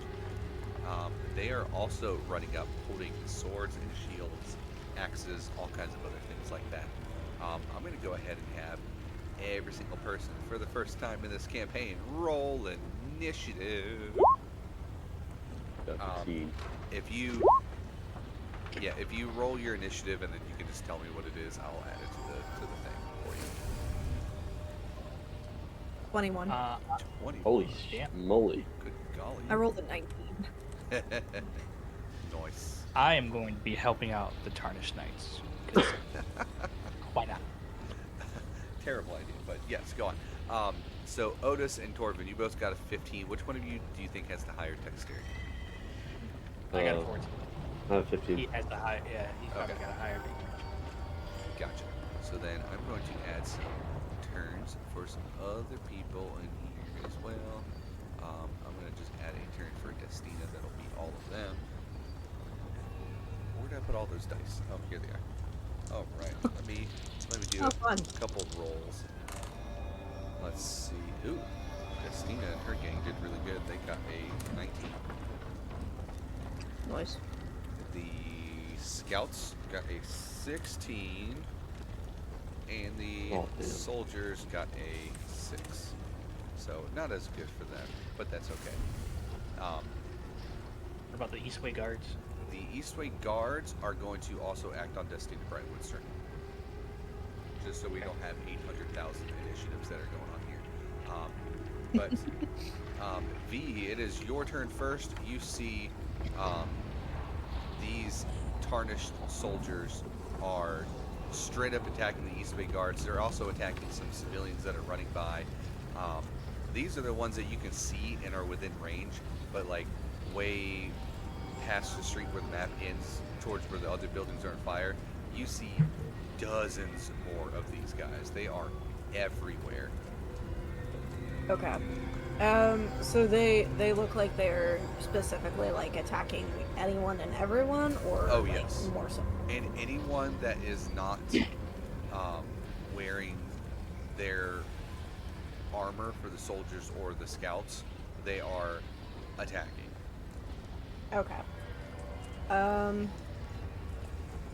In that case, I am going to remove my halberd from my back. Good call. Let's see. I actually don't know what the range is on that. Is that 10 feet? I think a halberd is 10 feet, but let me double Yes. check. It would make sense. It's a pretty long weapon. Halberds are 10. Okay. Yes. I Which would be 2 squares, so essentially you could have 1 square of space between you and an enemy. Yeah. I will run outside and I'm gonna kinda go here. And then I guess I'm gonna take a stab at the knight that's in front of me, from the 10-foot distance. Alright, so to make this a little bit easier, I'm going to mark this one as red. You'll see a little red dot. And then this one down here Okay. will have a little blue dot. Awesome. I will be attacking the red one. Alrighty, you go ahead and roll that sweet attack. Oh, what's your AC for your character, by the way? 14. 14, okay. I'm going to put it inside the little square there. Incredible. I rolled another 19, so that's 23 to hit. A 23 is going to hit the bad guys that you're fighting at level 1, believe it or not. Are you sure? I'm Let me positive. get my damage dice. Where is it? Okay, there we go. That is 8 damage. 8 And damage. it's a special. You take a big old slash out of this guy. You hop right out that window. You pop down there and you slash at this tarnished soldier, and you get him right across like the chest and the shoulder. He's not dead, but you did a good bit of damage to this guy right off the bat. Okay. I'm just gonna kind of like keep my back up to this. Is it a bush or a tree that I'm A standing bush. by? Bush. Okay. I'll keep my back to the bush just to protect it, and I'm gonna have my halberd just like continuing to point at him as my turn ends. Gotcha. Now, question with the halberd, 'cause it's not very often I've actually had weapons that do 10 feet for a thing. Let's see, if somebody gets within that square, does that cause disadvantage for the person using the weapon, or is it just you can reach up to 10 feet? It's usually you can reach up to 10 feet. Okay, so it's not like arrows you- to where if you're within that range it causes disadvantage. Yeah, it's not Okay. a ranged weapon. that Honestly, causes- yeah, this is the first time I've ever used one, so your guess is as good as mine. That's what I was wondering. It sounded like Fox had at least ran into them a little bit more than I have. So I was love me like, some halberd and oh some yeah. glaives Mhm. and tridents. Oh my god, I love me some tridents. Yeah. So let's see. After your turn, it's going to be Destina and the group's turn. You see that the first one that's going to go is Calvin is going to go. He's going to take a slash at the tarnished scout that is laying on the table. He's standing, so he's going to get advantage. Let me see. I'll grab 2 dice. Ooh, that's a natural 20. He's about to do some big damage. Nice. He is going to straight up take out the one that is on the table here. He just They were takes giving his great Phil sword. the Fucking good. He takes his great sword and he stabs it through the tarnished scout's chest and through the table itself, and then pulls it back out. And you just see he kind of looks back over to Destina and goes, "All right, Brightwood, I was right. You owe me the next drink, but it sounds like we have some other problems that we need to deal with first." Then Dorian is going to, let's see, he's going to move. Whoops, there is he? Come on, cooperate. He's going to move a total of 30 feet to here, kind of near Torvin. And he's just going to kind of look out the window. He's going to be like, "Those fuckers are invading. God damn it. I told my father that we needed to take this threat seriously. We're going to get destroyed out here." And for now, he's going to just, he's going to dash action and kind of go around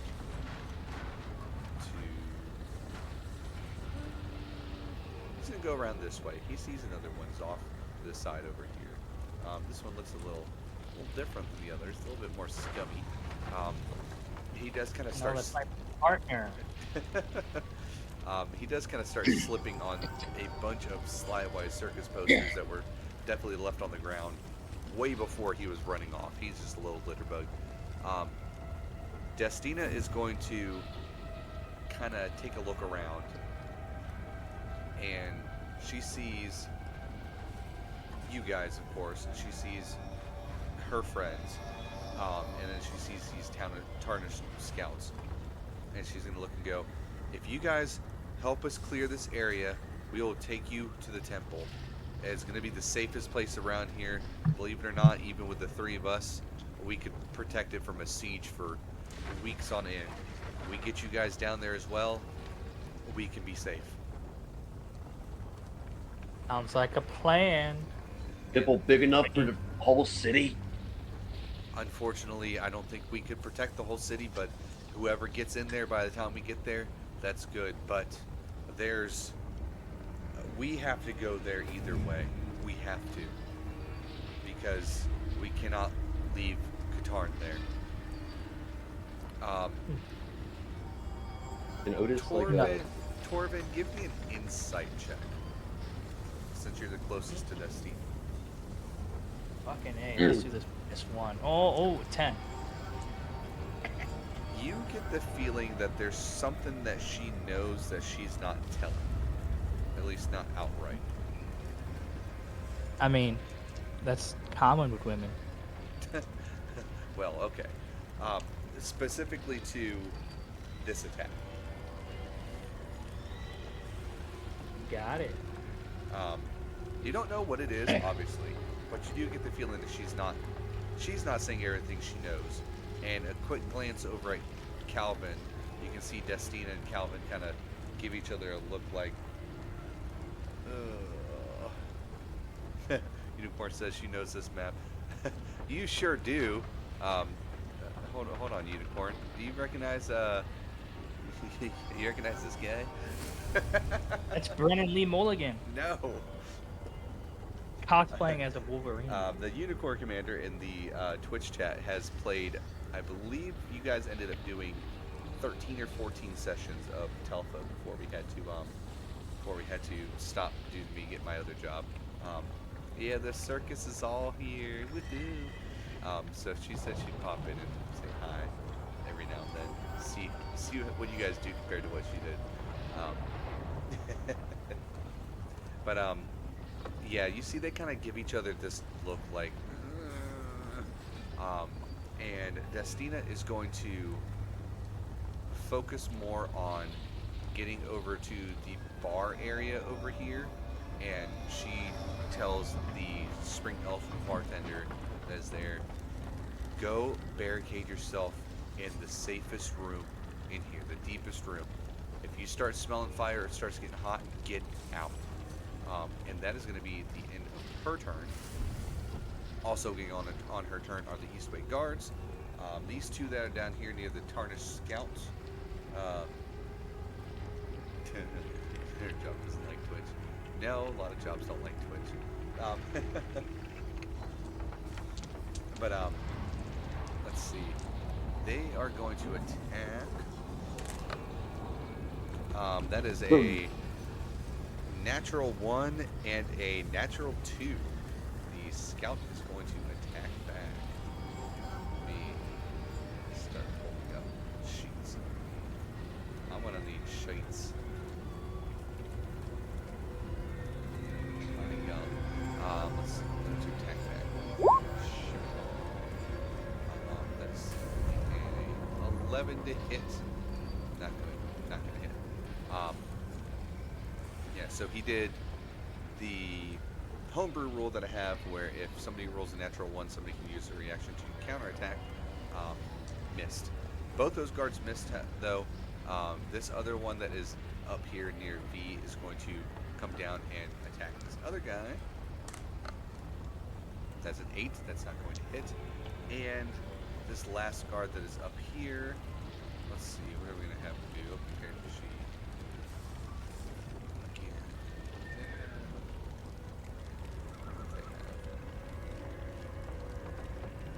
he's going to throw his spear that he has. He's going to do this the good way. Ooh, that'll work. A 19 to hit. He's going to throw his... He's going to kind of come up to right here and throw a spear at the one that V was hitting at, which is 5 piercing damage. You see that after you slash with your halberd, that a spear from one of the guards plunges into this guy's neck and takes him down. And that one is out of initiative because he is freaking dead. That's a lot happening on one turn.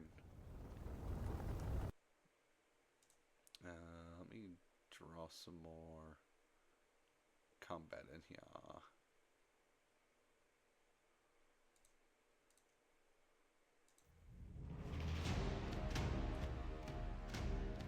On the Tarnished Scout's turn, they are going to go.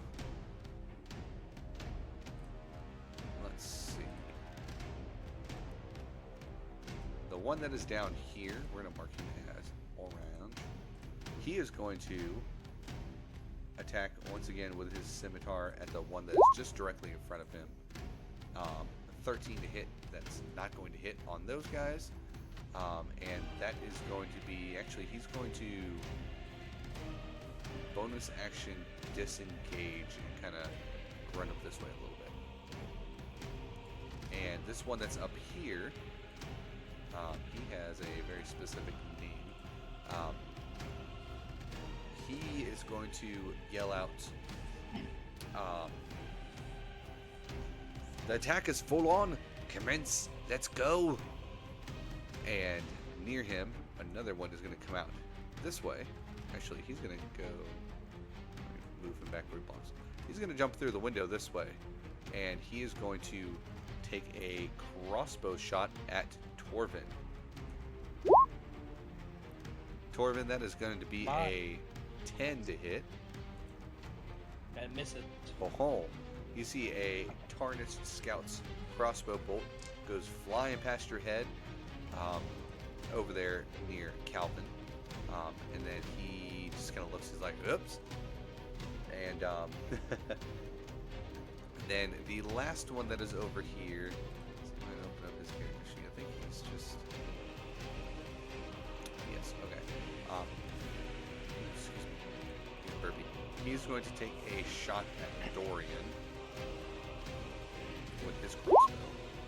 Ooh, that is going to hit. That is an 18 to hit. Dorian's going to take a little bit of damage. Not very much though, only 3 piercing damage.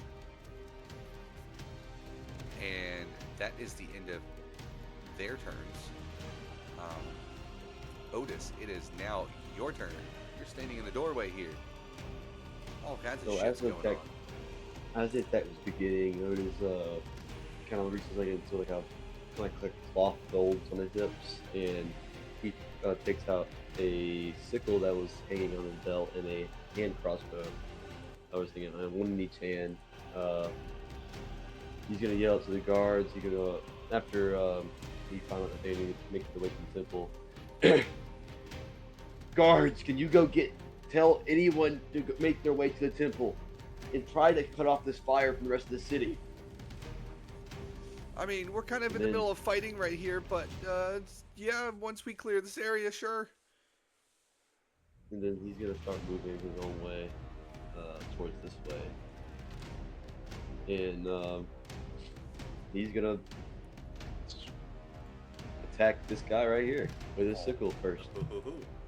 Yeah, so you pop up to the one. His name is Mivel. As he, when he had yelled to the other scouts to go ahead and continue the attack, you heard one of them say, "Yes, Captain Mivel," and run in. So this appears to be the little leader of their group that is in this area. All right. You're attacking with your sickle first, you said? Yep. He's gonna like throw the sickle onto his like right shoulder or something like that. Alrighty. 16. A 16 will hit. Fire. These guys are little 3 slashing damage. 3 slashing damage. You kind of cut into his thicker armor that is on his shoulder a little bit. Doesn't seem like it does Alright. a whole lot of damage to him. And with my bonus action, I'm going to use my crossbow extra feat to use a bonus action to attack my hand crossbow. Awesome. I thought way too much for that one. 14 is the hit. A 14 will hit. Epic. Another 3 piercing damage to him. Nice.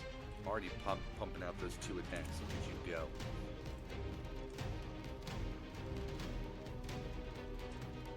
And did you want to do anything else with your turn? I think that's pretty much everything you Nope. can do. Yeah, that's everything I can do. Torvin, it is now your turn. You got Be Calvin right back. standing on the table. Destina is behind you, kind of watching the bartender leave. But you do have a tarnished scout that jumped through the window and took a pot shot at you. You tarnished man. We should work together. What do you say? No way in hell am I working with somebody that's here in Eastway. If you ain't tarnished, you're dying. Alrighty, have it yourself. I touch the chair, and I cast catapult on it, and it flies into the guy. He has a 13 DC save. What? Dex save. 13 dex save. Let's see. Yep. And for those who are watching and have not seen Catapult before, go ahead and explain to us how it works. Yes. So choosing one object weighing 1 to 5 pounds within range. The range is 60 feet. That isn't being worn or carried. The object flies in a straight line up to 90 feet in the direction that I choose, before falling to the ground, stopping early if it impacts against a solid surface. If the object would strike a creature, that creature must make a dexterity saving throw. On a failed save, the object strikes the target and stops moving. When the object strikes something, the object and what it strikes each take 3d8 bludgeoning damage. 3d8. Holy crap. Well, he rolled a 7, so there's no way he's getting a 13. That is going to be 11 damage. Good golly. The chair, which is right at the 5 pounds, is going to shatter from that, and he's going to take 11 damage. And that is actually going to take him out. Now, the question with this is, how do you think this chair kills him? Do you think it's the just the blunt force damage of it, or do you think like pieces of it sticking to him? Well, considering it's a wooden chair, I touch it and it just catapults towards him, in a fast motion and just slams into him. He hits the wall behind himself, and the chair splints into pieces of wood that stick into him. Nice, fantastic. Yeah, you've essentially pincushioned this man to the wall, and he's just sitting there. He's holding his crossbow. He was getting ready to take another shot, and now he's pinned to the wall by a chair. You see Calvin go, "Holy shit!" Yes, maybe small, but I'm mighty. I don't think, Miss Madam over there, that we are done. I have questions to ask you once it's safe. And then, that's 5, so... Hey, you keep I'm killing outside. these people like this, and I'll answer whatever questions I can. Alrighty. And I go outside. Fantastic. And that is my action. Yeah. Fantastic. The only bonus action I have is currently I have 2 weapon fighting. But yeah, the only bonus weapon I have is Tremor Sense, so. Gotcha. Oh, just so you guys know, because I did forget to tell you, since we don't have a dedicated healer, you guys do all start with 1 healing potion, one of the basic ones. 2d4, gotcha. Yep. Was it 2d4 That's okay, I don't plus plan to 2, use it. or 2d4 plus 4, something like that. 2d4 plus 2. Yeah, something. I'll add it to my. But yes, you inventory. guys all have 1 to start with. You can use them on yourself or others. In case you guys don't remember, a usage of a potion can be done as a action or a bonus action, but only one or the other. He cannot do both. This includes you using it on other people. We are not doing Baldur's Gate 3 rules where you can throw it on the floor and it heals multiple people. Only one I person did per not potion. do that. Yes. Is there a chance I can switch that out for a bath potion? It makes me sparkly clean when I use it. You know what? Your potion does Okay. both. It heals you and it Okay. makes you sparkling clean. 'Cause Potion healing, Sky it's Dwarves are all about looking nice and fancy. That is true. The Yeah, it last does tarnished up to. soldier that is here for the moment is going to. Let me see what he's going to do.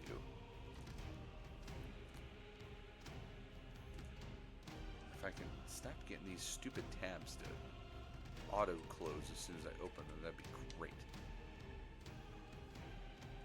Let's see. He is going to take out a short bow that he has, and he's going to take an attack on the Eastway guard that is directly in front of him. That is a 13 to hit. That is not going to hit. They are doing so well. So well. None of them hit fucking shit. After that, he is going to kind of keep backing up a little bit. Let's see, that's 10, 15, 20, 25. I'd say. So he moves a total of 25. He's going off that way a little bit. V, it is back up to the top of the turn. It is your turn again. Let's see. I'm gonna try to hit the robed, tarnished person on the other side of the bush. The scout marked with the orange.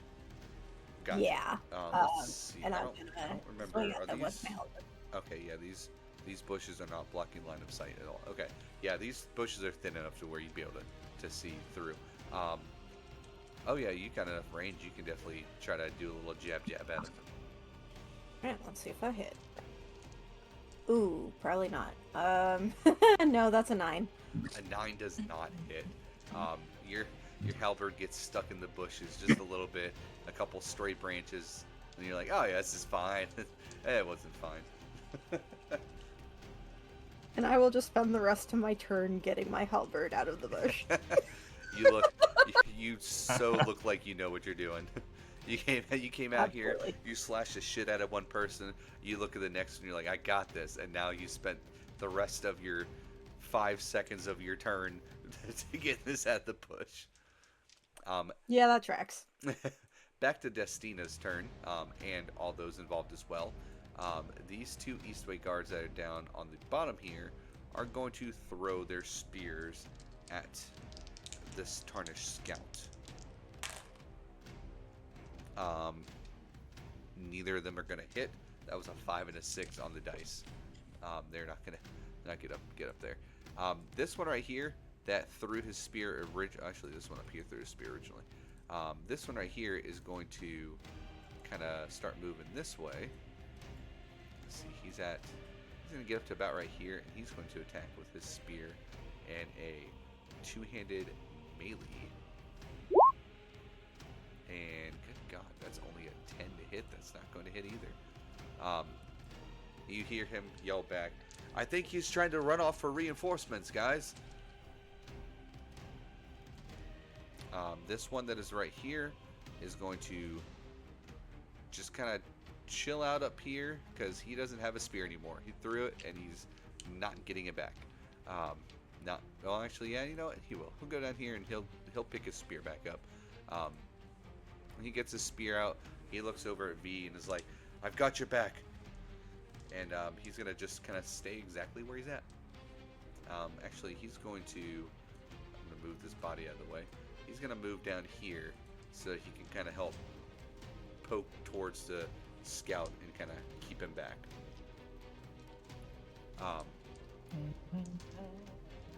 Otis, in case you missed it, Why can't we be friends? oh, your weapon's doubled again.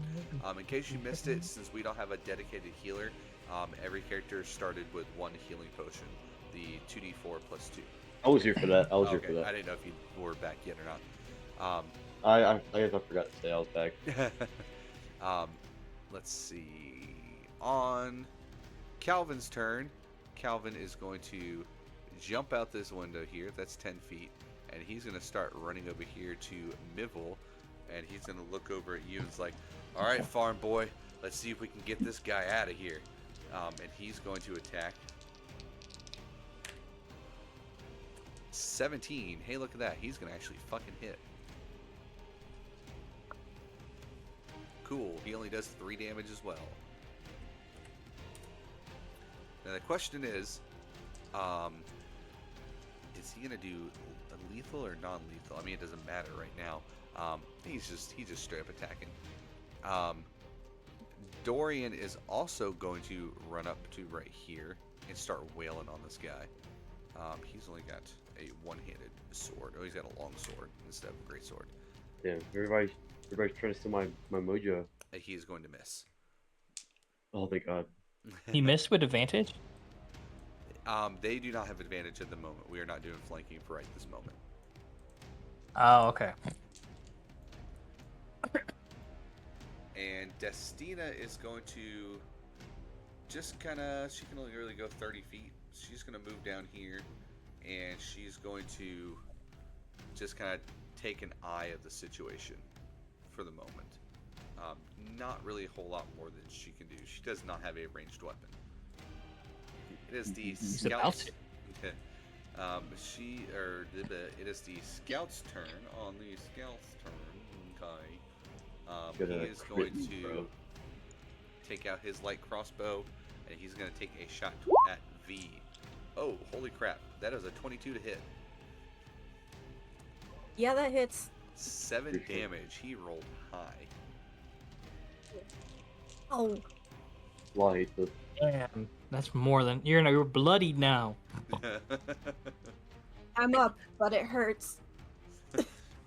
that crossbow bolt definitely felt personal. Oh. I'm sorry, which one hit me? The orange one, the one that you were attacking. Okay. Gotcha. Yes. You just see he looks over you.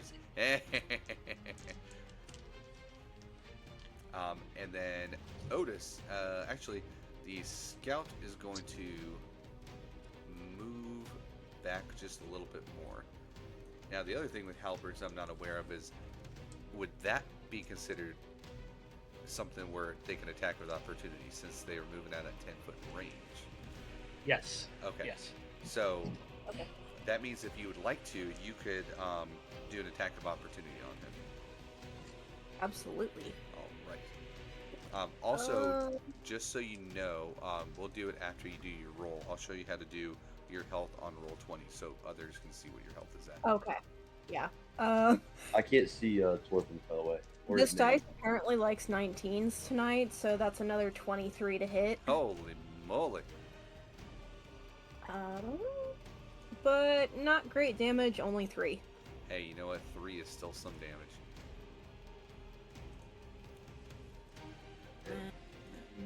I'm probably gonna do less damage this roll.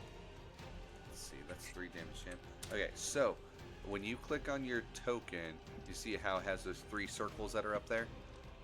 The gray one is your AC, so if your AC ever changes for some reason, you can just change that number. The red one is your health. Okay. If you click on that number and it like highlights the number, or it does a little thing, if you just type in minus whatever or plus whatever and then enter, it'll automatically subtract what it is.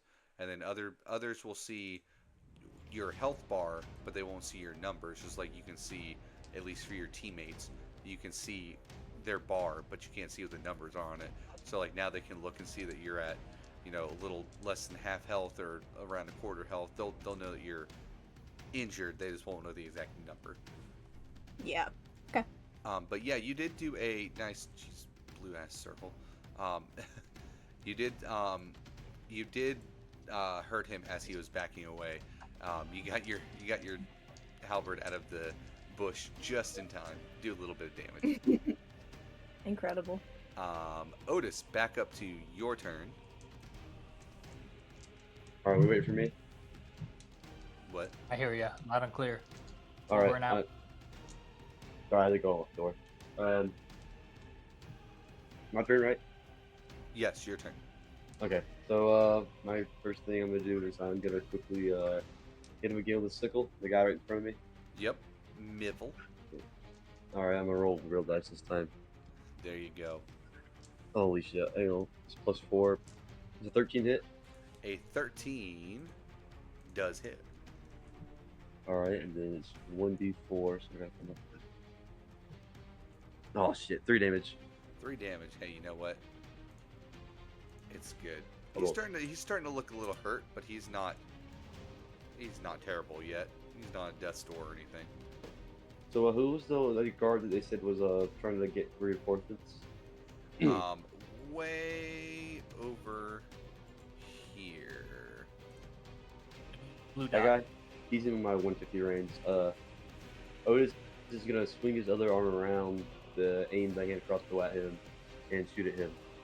That So hand that's crossbow a can reach all the way there? God dang. 150 feet with normal, and then 600 feet with disadvantage. Jesus. That's what it says here. So That's crazy. I might be wrong. Let me change. Let me check. Double check. For a hand crossbow, I think, because that sounds like that's... I might be wrong. I'll take a check. Double check me, please. Hand crossbow 5e. Hang on, I'll look it up too. This says 120 feet. Is where it 30 started. and 120. 30 You're right. feet. I gotta change that. 120 feet. So 30 Alright, feet yeah. is when it starts getting disadvantage? Yeah, after 30 feet. Yeah, I am after not. 30 feet. So I thought I it am was not a doing lot it. lower of a range. So you can Yeah, still I- attack him, it would just be with disadvantage. You know what? Fuck it. Always worth a shot. There's yeah, I think a 5. I probably can't roll the floor in a 5. So yeah, that's gonna fly away over this fucker's head. Well, a 5 would miss either way. Yeah, you see Yeah. you see your arrow lands somewhere right about over here. All right, and I'll be right back. All right. And then Torvin, it is now back up to your turn. I'll look over to Destina, and I'm eyeing her up and down to see what weapons she's got. She got a shield and a warhammer. Is that what I saw? She has a warhammer that she has nicknamed. Let me see if I can find the nickname for it. I'm gonna pull it back up again. It's not magical or anything. She just has a nickname for it. You'd be able It's to about tell. to be magical. Yeah, you could tell looking at it that it's Shine Slam. That's what she calls it. I knew it was something that I thought sounded cool. Miss, if we want to end this right away, let me borrow your warhammer. By borrow, do you intend to give it back sometime before we die? If you survive, you will get it back. Well, it's You my just have to pull it's pull it my out only of weapon. the Do you, dude's chest. do you have a nice trade? You have a shield. You don't need a weapon. Stay back. We'll She take is this going out. to do a random check. She looks to you and goes, I hope to eye tricks you know what you're doing. And she is going to hand you her her hammer, which is Shine Slam. All right, I will cast catapult on the hammer Oh Jesus! and aim it towards this guy right here. Hold on, I gotta zoom back out. Which one are you? Which one are you Blue aiming guy. towards? The blue guy? Yeah, the one that's trying to get away. Yeah. So he has to do a dex save. Let's see, 13, right? And yeah, That's a 4 on the dice, which means he's definitely not getting a 13. right. I'm casting it there. That's gonna be 13 damage. Holy jeez. Yeah,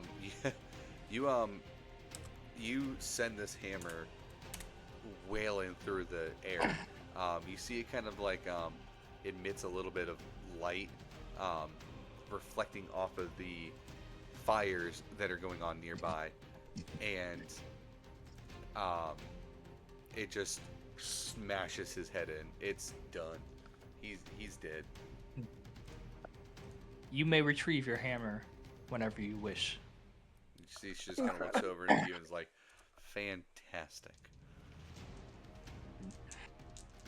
That is Alrighty. the end of the tarnished soldiers' turns in the initiative. They won't exist anymore. I'm gonna take them out.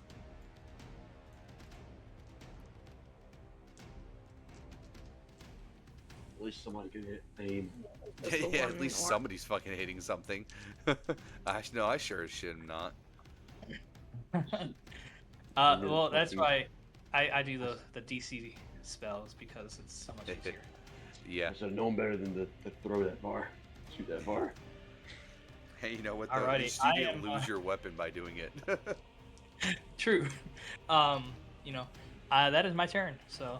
Alrighty, and V, it is back up to your turn. Awesome. You got one little sucker left down here. Well, no, that's not true. There's two. There's the one that's over by Otis and everything, all the way over here as well. Gotcha.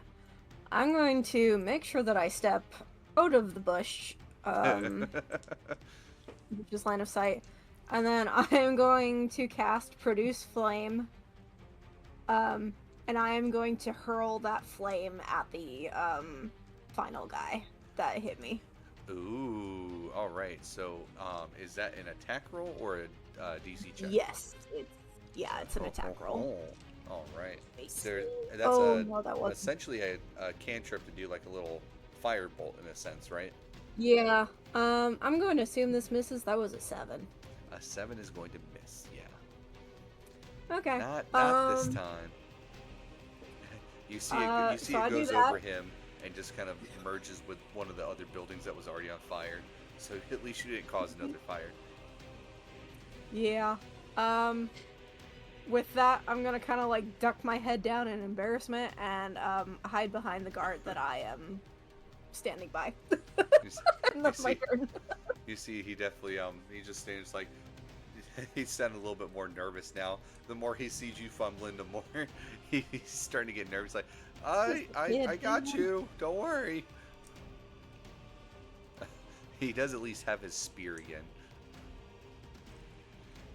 Destina's turn. Destina is going to just kind of chill. She doesn't have a weapon. She could go back over there and get it, but she's not going to make it all the way over there anyways. At least not yet. The two Eastway guards that are over here had also thrown their weapon. You kind of get the idea with the fact that they threw their only weapon, which was a spear, and have not retrieved it. These guys have not really seen combat. These aren't like military veterans that were once adventurers that got shot in the knee and now they're, just living it up in the security job. They are guys it's almost like Otis knew. They are guys that they probably grew up on farms nearby Otis, and then one day were like, I kind of need a job, and somebody handed them a spear and was like, you protect the city now, and they're like, okay, and that was the extent of their training. They are going to, these two right here are going to just straight up run off. They are not ready for battle. The one that is over here is going to pick up Shine Slam and kind of keep it on them. But they are going to let's see how smart this one is.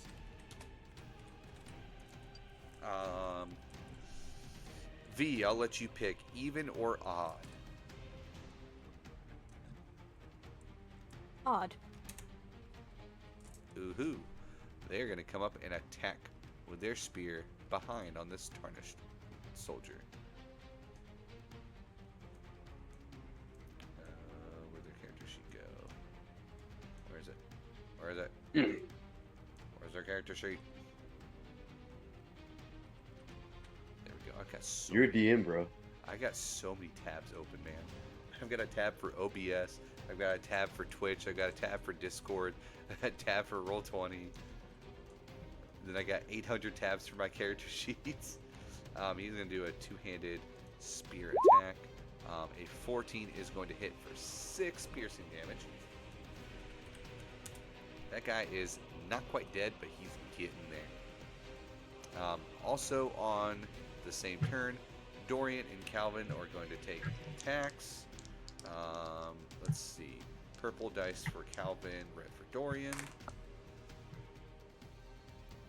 Ooh. Dorian got a natural 1. Mibble is going to counterattack. Let's see. Scimitar. That's only a 9. It's not going to hit him. And Calvin only got a 10, which is also not going to hit. Well, that's actually an 11, but that's still not going to hit. You see that Dorian Calvin is aiming to kill, so much so that he's missing quite a bit. Dorian is being a little bit more careful, and he kind of looks over to Calvin and Otis and is like, "We should probably keep this one alive so we can figure out what the hell they're doing here." And then Calvin goes, "You know why they're here." And they don't really say anything else about it. Tarnished Scout's turn. On the Scout's turn will also be Mibble's turn. Let's see. I want to roll a dice. Calvin 1, Otis 2, Dorian 3, 4. Roll again. 1. He's going to attack Calvin. Of course he's trying to kick Calvin. Calvin's the one trying to kill him. Fair enough. 15 is not going to hit Calvin. Calvin has good AC. Damn. He's built. Actually, that would hit me either. But I bet I could hit Calvin. I mean, yeah, you probably could. Let me get that Warhammer again. You don't What is need it, to do that, DC? don't worry. Dex And save? Mibble Yeah, is going to bonus action disengage and start heading off this way. Hell no. 30 feet. Mm. Oh, I can't. Oh, okay. Otis, it is your turn. You just hear Oh, Mibble. yeah. Bye, guys. Get your ass back here. I think not. Oh, this is gonna pull right back on him. Oh, shit. Sickle roll, attack. That is a dice 19, so I'm not gonna add the 4 to it because I don't want to. Well, That should hit, right? It hits 23. anyways, yes. I'm not doing math. Ooh. I got a 4 damage. 4 damage. All right.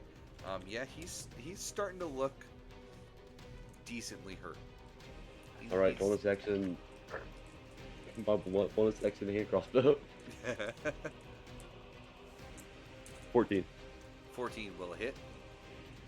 Okay, and I got it from the right dice. That is a 8 damage. 8 I rolled a damage. 6. Holy moly. You shoot him Oh, right shit. in the ass. He is hobbling. He's looking quite hurt now. If you're wanting to keep him alive, now's the time to start aiming for non-lethal damage on this man. Calvin, get away. Torvin, it is your turn again. Everything's happening quite a ways away from you, except for this one tarnished scout that I just realized is still alive. He needs to go. So before your turn, I missed him on Otis' turn. He's just going to turn towards the Eastway guy and attack him. That's not going to hit. Now it is your turn, Torvin. Eastway guard, toss me the hammer. Let's see. How far is that? 15 feet. 15 feet. I'll say that he will do a strength check to see if he can do that or not. Let's say it's a DC 12. Oh, that's a natural 1. He does throw the hammer. Okay. The hammer ends up over here. That's okay. I'm gonna use Force Blast Ooh. because I'm a Jedi. So Force Blast is a new cantrip. that you unleash a bolt of mystical power at a creature or an object within range.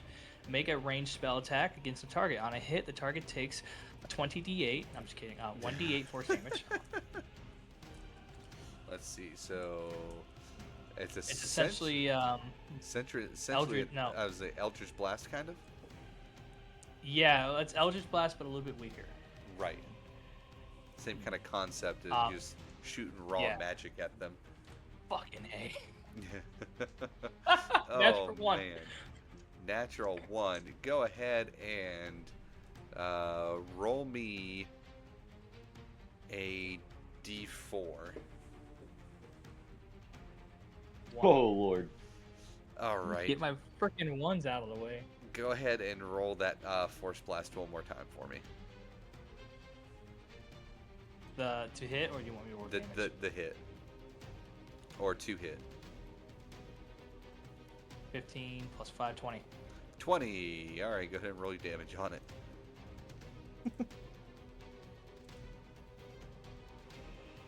5. You slam the Eastway guard with 5 points of damage. I'm fine with that. Alright, he's bad though. I come over here and pick up the hammer then. That's running out of. He gets an opportunity attack on me. Yes. He's going to attack the scimitar. Ooh, that's a 17 to hit. That does hit me. 3 slashing damage. Alrighty. I pick up the hammer. Awesome. Hold on to it. Now the hammer is damaged because of the catapult spell. That's okay. With weapons, I'm not really too worried about there being a damage on them. Well, I do have mending, so I will fix it after battle. Which is why I have it. Nice. Very nice. Yeah, you see the Eastway guard gets hit with the blast after he threw the hammer. Very awful. It's like, ow, what the hell? Okay, that's fair. Alrighty. That is my turn. All right. V, you just see all this chaos going on around you. Mm-hmm. And there's still that one guy. That's still that one guy. Now, I'll let you know right now, he's at 2 health, and he's been at 2 health for like 3 turns. Incredible. Well, kill. You got this. Screw it. I will take another couple of steps forward and hit him with my halberd again. No. Don't give him that one. Oh, I hope this hits. That is a 13. A 13 will hit. Yay! Can you Okay, do let me more roll than that. 1 damage? Oh yeah, he's dead. That's an 11. Oh yeah, he's Damn. dead as dicks. Damn. V Never just mind. kind of like runs him through with the halberd. You The thing I almost have can run do through more. the Eastway guard until he moves out of the way a little bit. It's like, damn. Most damage I can do with one weapon is 8. Sorry. Yeah, you got a Yeah, tarnished. halberd You got a tarnished scout just chilling on the end of your halberd that you have to get off. It's almost as Tarnished hard as getting the kebab. bush off. Tarnished kebab. That's right, scout kebab. Back to Destina's turn. Destina is going to just kind of start heading off this way a little bit, and she's going to look over toward him and is like, hammer, please. No. Okay. And she's just going to be like, gotcha. And she's going to just kind of look around. Ain't really much else she can do. She's gonna catapult 2 people to death. She don't want to mess with. What's she gonna do? She already used her movement. She can't go and get the other guy. That's true. I mean, the other guys can just come to you, though. You see, they both moved 60 feet, which they totally are able to do without bonus actions or actions, and then attack you. Oh, look, they both crit.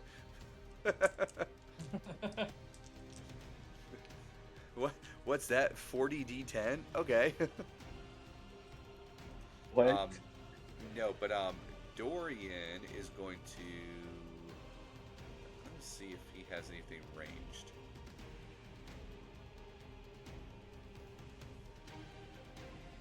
He has a light Holy crossbow. shit. He's got a light crossbow.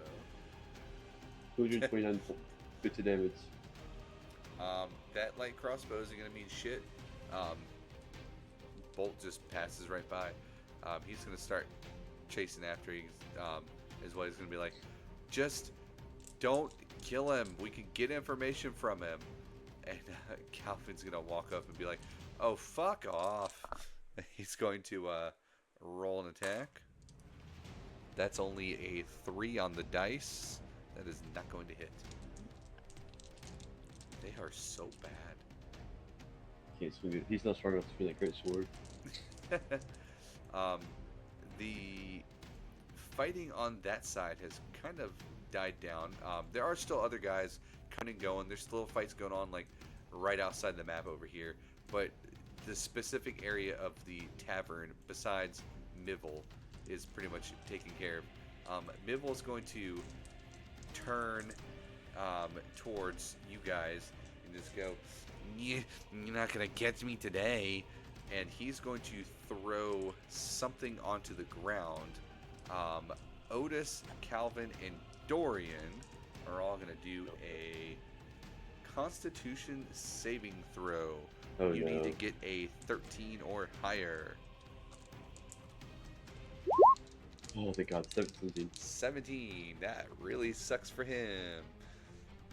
Let's see. Calvin and Dorian. An 18 and a 7 on the dice. So that 18 is going to pass. Dorian is able to see. Calvin is not. He throws this thing on the floor and big puff of smoke comes out. But you kind of notice that you can still see his shape through it. And thinking that he is covered, he's just going to start moving away. You will get an opportunity to attack if you so choose. Calvin will not because he cannot see. I'm choosing, of course. Okay. You choose away, sucker. 19 to hit. 19 to hit. Good golly. That is going to hit. Okay, and that's my sickle, so I need my D4. That is a 5 damage. If I did the math right. It's 3 plus 2, so I This think I guy did it is just barely standing. right. Okay. Speaking of which, hey Otis, it's your turn. That's a opportunity. This is a reaction, right? Yes, that was a Yes. reaction. Okay, so Which- Otis is gonna take. back. That's your turn. He's gonna take 1 step forward, and he's gonna attack once again. Slice at him with his sickle. Are you doing lethal or non-lethal? Control non-lethal. Okay. Uh, So as long as 9 you plus hit 4, 9 plus 4, 13. 13. 13 will hit. How do you knock this Okay. guy out? I am going to slash at his back of his knee. Oh, nice. Oh, you're gonna kneecap him. Cut his hamstring. Yeah, he's not gonna be walking after this. Yeah, you cut his hamstring, and he just goes down and goes, oh shit, oh, ah! He's just screaming nonstop. He's like, oh god, the pain. And you guys are currently out of initiative. You guys do have Mivil, the captain of the scouts, here on the ground. Oh lord. All right. I am Add to use the mending spell on the Warhammer and then give it back to Destina. You see Destina Alright. kind of takes it with like a little squint in her eyes. She goes, thank you, Torvin, I believe is what you said your name was. as Mivil's like falling to the ground because of what happened. Otis is gonna quickly put his hand crossbow back on the hook on his belt and grab him by his collar Yeah, as he's falling. you see Dorian helps you grab him.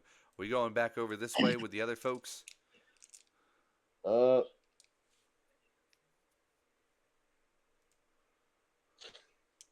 Yeah, we can talk to him as we're going.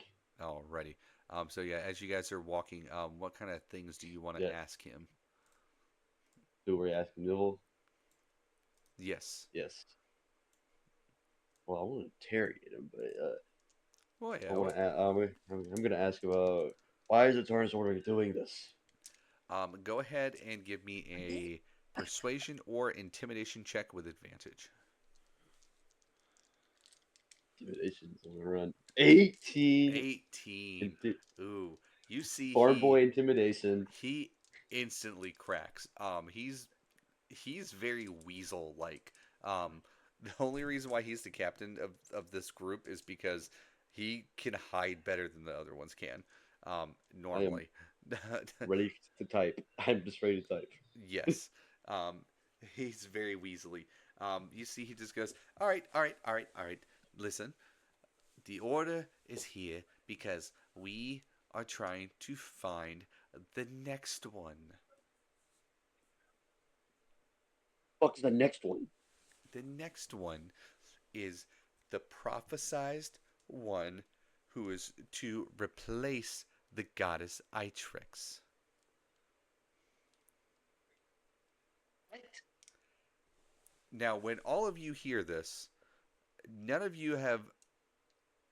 You all have probably heard the stories of that someday somebody could find this powerful relic left by Itrix, and it will either bring her back to life or it will crown them as the new god or goddess. But it's never been.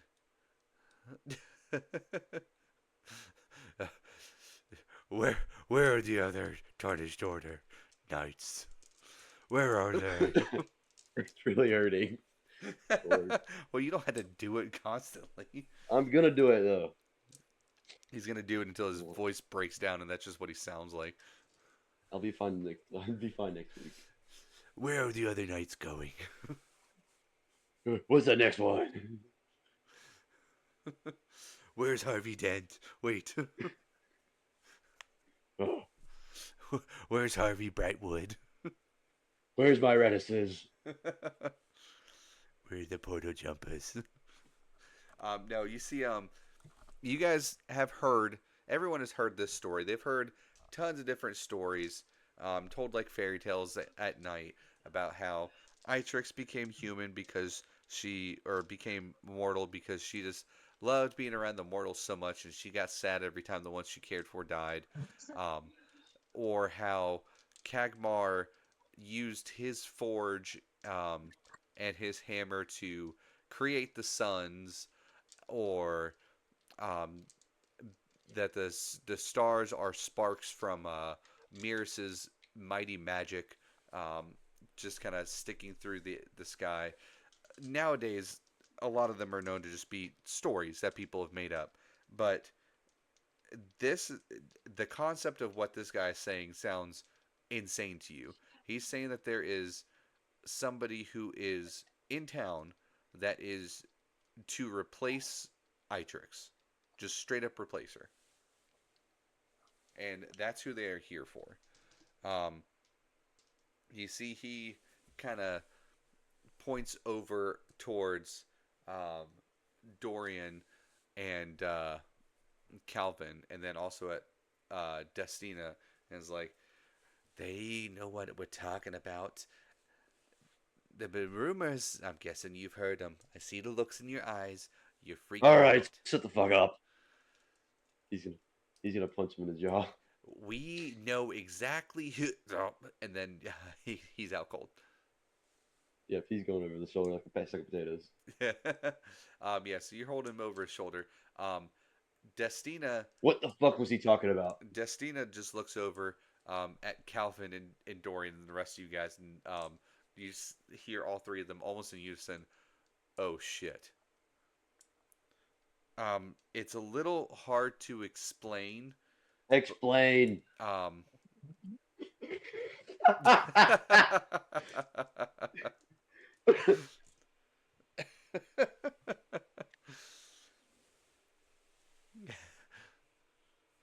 always consider myself more of a Castiel.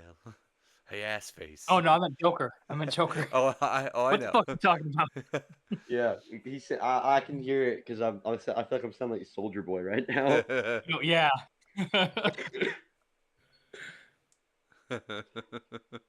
I can't help it right now. Hey, ass face. um, Ass face. they, they, yeah, I can hear it. Again, should have been mean. What's the word that sounds like Winchester? Uh, Fin chaser, mean fin chaser. Worcestershire. Worcestershire. Yeah, yeah, Why Worcestershire. Mean Browning. There we go. Let's name you after another weapon. Um, they look over and they go, one of the reasons why our Temple of Itrix is so well protected compared to others is because all three of us are protecting my sister, Katarn. She, according to everything that our father researched before his passing when he was the priest of Itrix, Destiny is saying that one of one of the Brightwood lineage is to become the next goddess to replace Itrix, and everything is showing that it is Katarn. And we've been trying to keep it secret for a long time. That's why she usually stays locked inside of the temple. But it seems as though somehow the Tarnished Order has heard about this, and I don't know the exacts behind why they would want to kill her. And then you see that Calvin just goes, or Dorian goes, no, fuck that. The Tarnished Order know because they are trying to build a new god. And they are afraid that if Katarn takes the godship that was left behind by Itrix, then that means that their leader, Lord Nethrine, can't take it, and he can't ascend to become a god. That is their whole purpose. That's what the information has been telling us for years now. They are trying to make their leader into a god to replace Itrix, a new god of spring, or a new god of whatever the hell he wants to be a god of. Itrix? Um, let's see. They kind of clean up a little bit. I wouldn't say clean up. They kind of start tossing the bodies. You see Eastway Can, guards are coming and going from the area. There's all kinds of things going on. can I tell that they're being genuine? The Eastway guards or the No, the Destina's group. um yeah, you don't even need a insight check for this. This is something that if people would say this out loud, most people would just straight up make fun of them. Um, this guy's armor and any weapons. Yeah, he has. Let's see, what weapon did he I I need stuff to throw with catapult. have? um, let's Fuck. see. Well, it doesn't really specifically matter what the weapon is. It's just things to throw, Yeah, right? it doesn't matter. Um, Exactly. yeah, I would say you probably get two different things that you can throw off of him. Sweet. I'll Um, add it to the yeah, inventory. you can just Two kind of add it as legendary weapons. no. Catapult item. Two items that I would probably say each one of them has one use being catapulted before they're broken. But of course, you have mend and Right. stuff, so um, Yeah, I'm just gonna do like a two catapult swords, artillery. two short swords. Yeah, that works. Um, yeah, you can tell that they are being genuine because normally, if somebody was to say something like this and show seriousness, especially in like this kind of situation, they would be made fun of so hard for just being insane or believing the childish tales of gods that used to be and the story of how Itrix will come back one day and this and that. Um, but they seem to be absolutely serious. And then Calvin's just like, we have to get back to the temple before the Tarnished Order gets there. We have to. Well, well, it looks like I'm going to the temple. Are you two coming along? Well, I'm not staying here. V, Yeah. you hear a faint voice in your head. Oh no. Who, me? Yes. Okay. The voice in your head. Joker's like, I know what happens when I hear voices in my head. Start You, squeaking. in another life. Too much, too Uh, much za. um, you just hear a voice say, or not really say so much as like almost you just kind of come to the conclusion yourself um, of this is what is needed, or this way to what is needed. Um, V's not gonna say anything, but does kind of shuffle closer to the group to follow. Yes. And as you guys start shuffling off this way, you see about 2 dozen Eastway guards run past you. They are running from the right side of the map, which we'll just call east. Um, and they're East way? running. They're running. Yeah, they're running towards the west, the infamous West Way. They're heading off towards the west. They are dead sprinting and screaming. And yeah, they've been kind of timid about battle, but they haven't been just straight up fucking terrified like this. Um, but then you notice it's dark, but the fires are up. The fireworks are still kind of going. Some of them are lit up because of the fires that are all around the city at this point. I want to bring you guys back to Disha map for a second. No way, big map. Big map, yeah. Um, the fires are fucking spreading. They're starting to hit this building here. They're all over here. Those, They're all over those here. Eastway guards are not doing anything. Well, you know what? They're trying. They're fighting a literal army. I don't know what you want from them. It's getting bad. Where you Eastway's guys convoy. know where Otis would know the temple is right. Oops, that's not what I meant to do. Let's turn to the side of temple. Grab, grab this little one. Doop. Grab this and change layer. You guys know the temple to be. Well, anyone who's been to Eastway before knows the temple to be up here, where this circle is. That is the temple.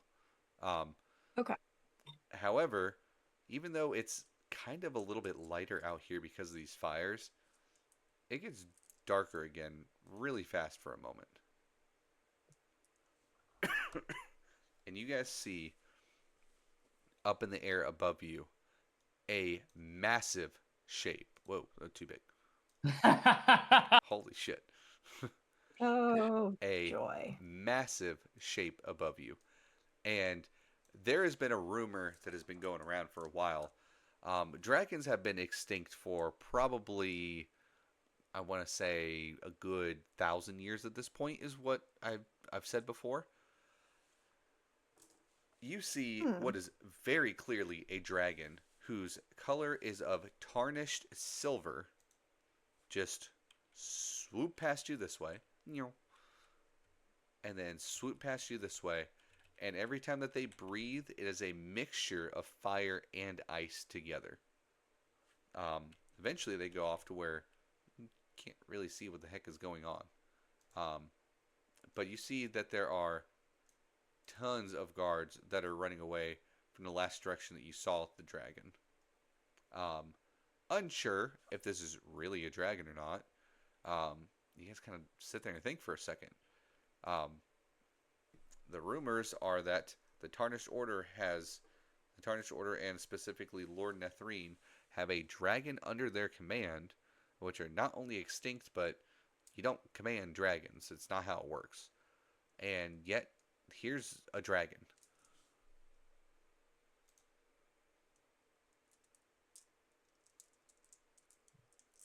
And then, after a nice little moment, not only do you see this dragon again, but this motherfucker lands.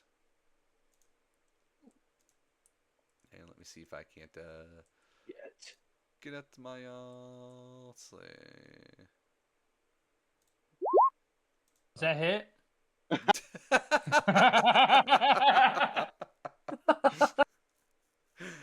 Corbin is shaking in his boots right now. Not only does it I think not we all. not only does it not hit, it doesn't even leave your hand. I think we're all shaking our boots right now. Let me see. Even if, the unconscious guy is shaking his boots right now. the unconscious guy works with on the same team. Oh, what you're talking about? Oh, he's still shaking his boots.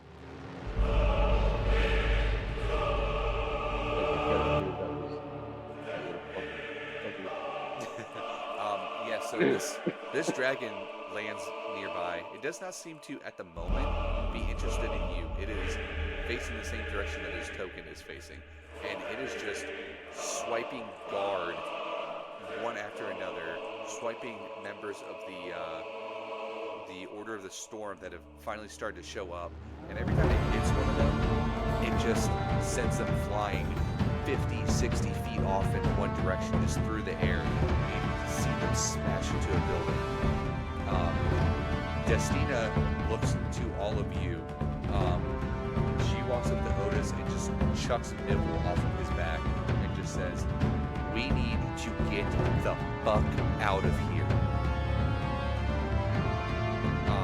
And you see that she just starts booking it off this way. Wait. I'm follow. Corbin runs up, tries to catch up to her, and tries to jump up in her arms. She reactively just holds you and is like, "You're fucking weird." Weird, that can kill people. Well, that's true. Yes, so the dragon is right about, also, normally ancient dragons are like huge, gargantuan, whatever thing. This dragon is easily like twice the size of the tavern. It is, in terms of dragons that you see in D&D, this thing makes ancient dragons look tiny with its size. It's huge. You guys now have a couple of different options. You guys can start heading off towards the temple. You can, of course, try to head off this way, which is through some trees and some bushes. A little bit harder to get through, but maybe you won't run into people. Or you guys can take the main road and try to book it up that way, and then up towards the tavern. Or not the tavern. Otis will instinctively just go the shortest route possible. Now, the good thing with you, Otis, is you are from here. So if you are the one, that's why he's taking the shortest route. If you are the one that is choosing the destination, and of course others still agree, you guys can do the checks that come with it with advantage. Fine by me. So, Otis, I need you to make a survival check with advantage. Survival? Survival. The only thing I have a 5 in? I'm really a nat 1 because I'm bragging about it. That's 16. 16. You are able to cut through this part over here. You used to take this way all the time when you were going back home, or not back home, but leaving the tavern. Gotta stay away from the guards. That's right. They'll see us 14-year-old peeing out the tavern. You guys kind of look behind you, and the entire width of the street, which I would say in modern times is probably like a 2-lane road or whatever. As far as you guys can see to the west, it's just a pure wall of swirling fire and ice where you guys were just standing a moment ago. If you guys would have went the other way, it would have engulfed you in these flames and ice without a doubt. You then hear stomps, and you feel the ground shaking as this dragon is stepping. I'll say from here, you probably get up to a good right about here. You can try to go around the backside of these buildings here. So you can kind of go around to the backside of the temple, or you can just try to book it towards the temple. Right now, you can't see the dragon over the buildings. Well, you can because it's fucking huge, but it doesn't seem to be moving forward yet.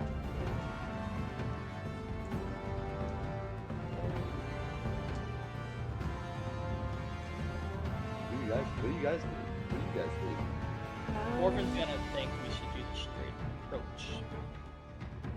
Yeah, I would agree. It is definitely the shortest path. That's what Otis would do. Shortest path possible, Yeah. straight to the temple.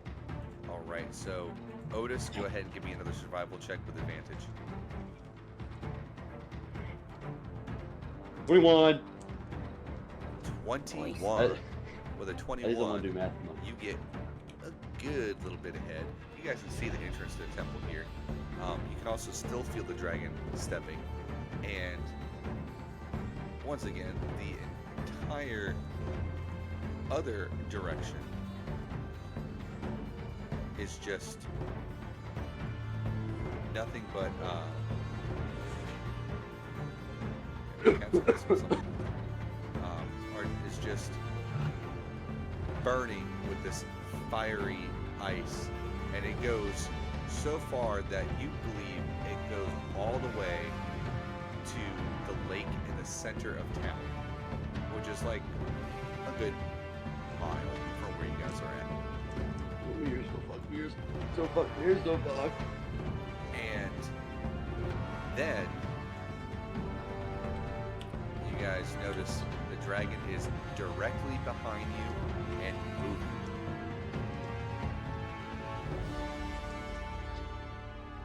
You now have a choice to make here. Are you going to try to dive off to the left where there is fire? Dive off to the right where you will be stuck in some alleyways between buildings so you won't have a clear direction to go? Or are you gonna fucking book it to the temple? How far is the temple? The temple, you can reach in one more roll if your roll is good enough.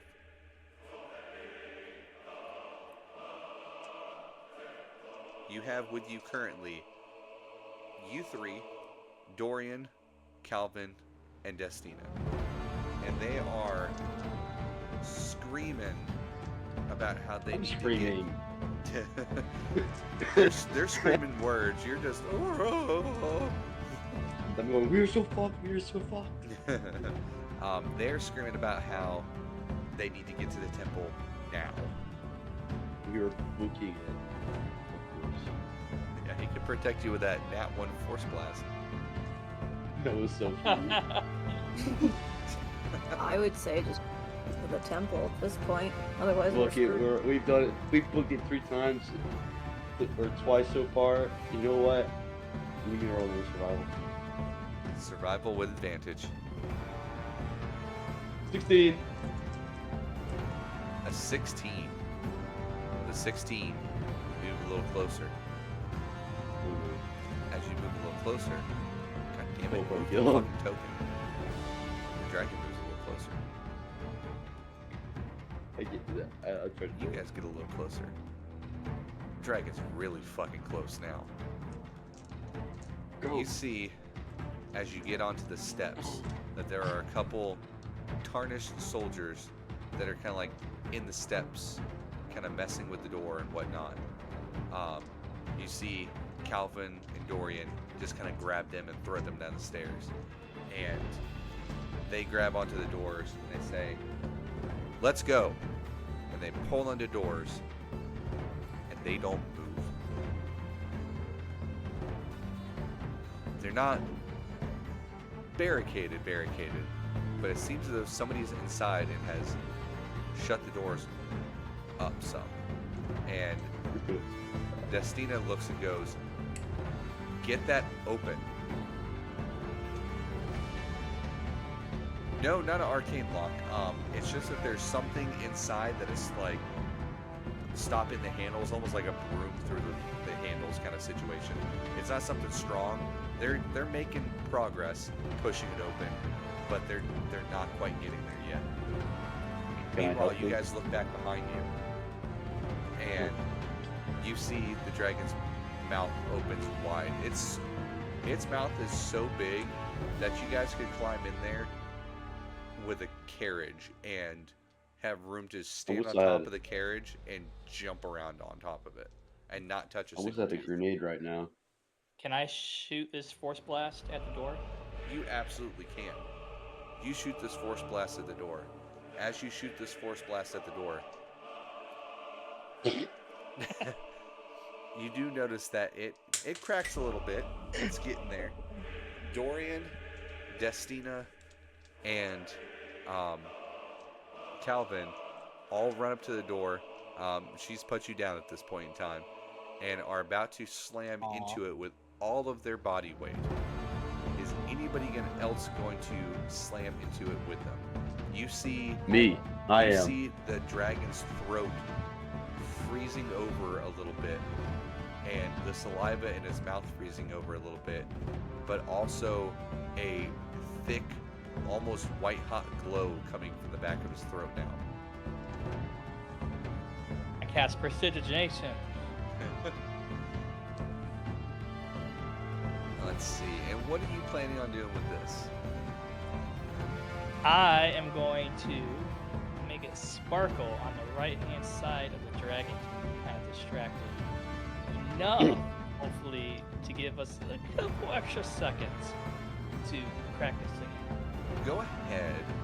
I'm going to say for this, give me an Arcana check. You've been asking for one.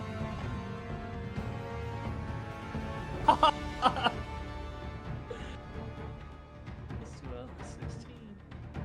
You see that as you send out this prestidigitation, that it just starts to fizzle out, almost like the magic around the dragon is being sucked into its mouth. And Oh, did I say that I was gonna help them kick the door Yes. down or whatever? Okay. you I guys know. slam against the Someone's door. calling me. You guys slam against the door. The door does not budge for a second. It's almost open. And you see flame and ice launch from the dragon's mouth. Just as you guys get this doorway open. Total party kill. Yeah, without even let you guys roll, fuck it. Let's see. Let's see how much damage is this going to do?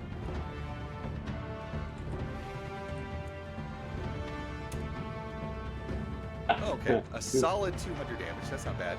Could have been worse. There's a couple ones there. But what you guys would perceive in the real world? Can I counterattack? Can I counterattack those two ones? No. those are the damage.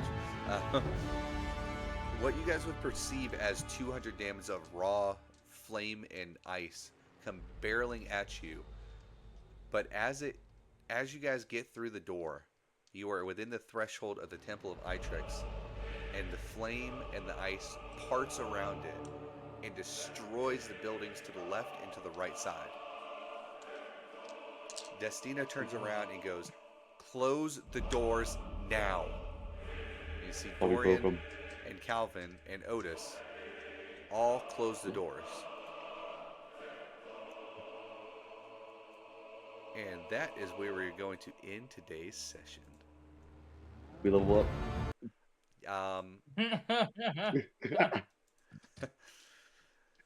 No, you do not level up yet. Damn. I tried, fellas. I tried. Normally, I level up to level 2 right after the first session every time. There's a reason why not for actually, you know what? No, you guys can level up. You can level up to level 2. Let's go. Yay! Yeah. That will include Level- a long rest with it as well. But yes, I get to create stuff. joy. Alright. You guys I'm gonna are inside gamble. the I don't temple. want to. I don't want to roll. I don't want to roll average. I want to roll gamble. Oh, there you go. What magic? I gambled item good. I make. You did gamble Anyone pretty need fucking any good. magic items? I love gambling. You might want to why wait I on need- that. It might be a minute before you have a chance to do anything with those magic to like focus on making magic items. I am going to show you guys exactly what you're going to be walking into though, um, because as you guys close these doors, but right before we end the session, I lied a little bit. Um, you guys close the doors. You're like, oh, holy fucking shit. Um, and let's see. I'll put you guys here for now. Dorian, Destina, and Calvin are also inside with you We're on the guys. Yeah, no. front page. Yeah, no. Okay. I'm moving some stuff.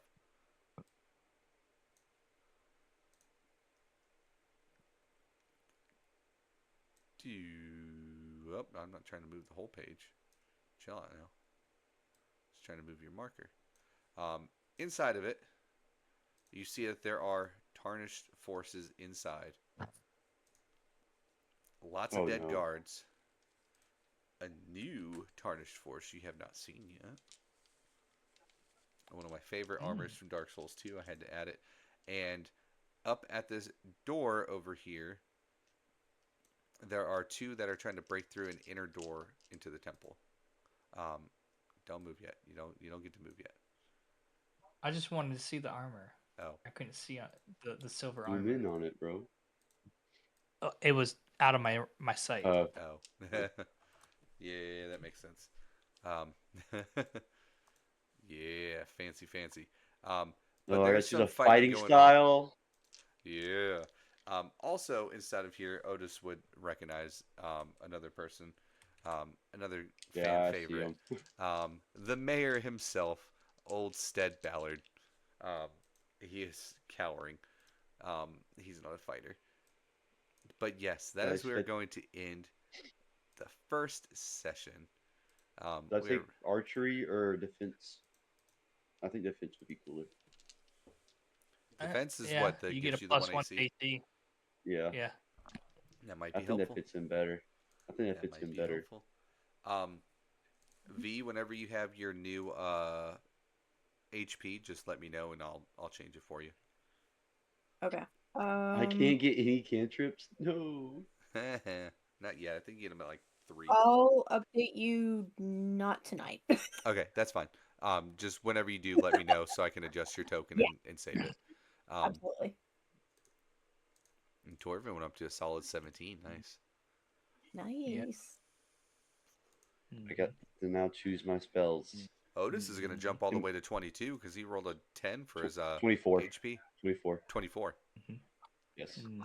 I took 5 pages of notes. Wow. Nice. 5 pages of notes? I love it. I love it. I took one a of the page magic and items. a quarter. One of the magic items I picked was a halberd +1 Nice. for you. But also V. my notes kind of probably don't look as detailed as yours. I'll send. We'll see. I have I have a feeling that V takes stellar fucking notes. I get the vibe. Well, my notes make sense to me. Yes, I've seen your notes. They're definitely you need you need to translate them sometimes. I get them sometimes too, but I've also known you for fucking 7 years or whatever the fuck it is now, so goddamn what is it, 6 years? You don't command dragons. Maybe stealing magic? I love it. And, I'll sneak peek of his first looks of hang on, I gotta get this right. Of Torvin and V. His first. Oh, where are you putting it? It's in the Telpha chat. Oh, okay.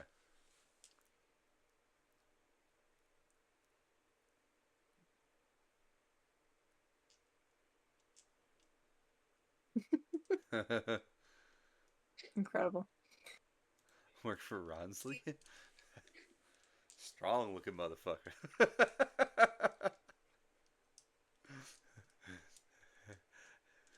That one right there, yeah, they got the muscles. Now the hard part's choosing two spells. Oh my goodness, you'll be here. Oh, You'll be here until friggin' next session doing that. Mhm. Um, Yeah. just so you know, V, Torvin and Otis already know because they've done other campaigns with me. For leveling up, you can for the HP you can either take the average or you can roll. If you roll a Okay. 1 or a 2, you can choose to re-roll.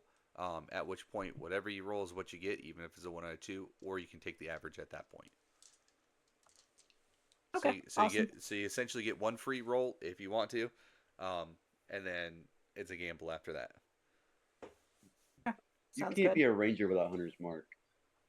I mean, you can. Like, You like, just like, You probably get you shouldn't. get Hunter Mark for free as a ranger. you don't.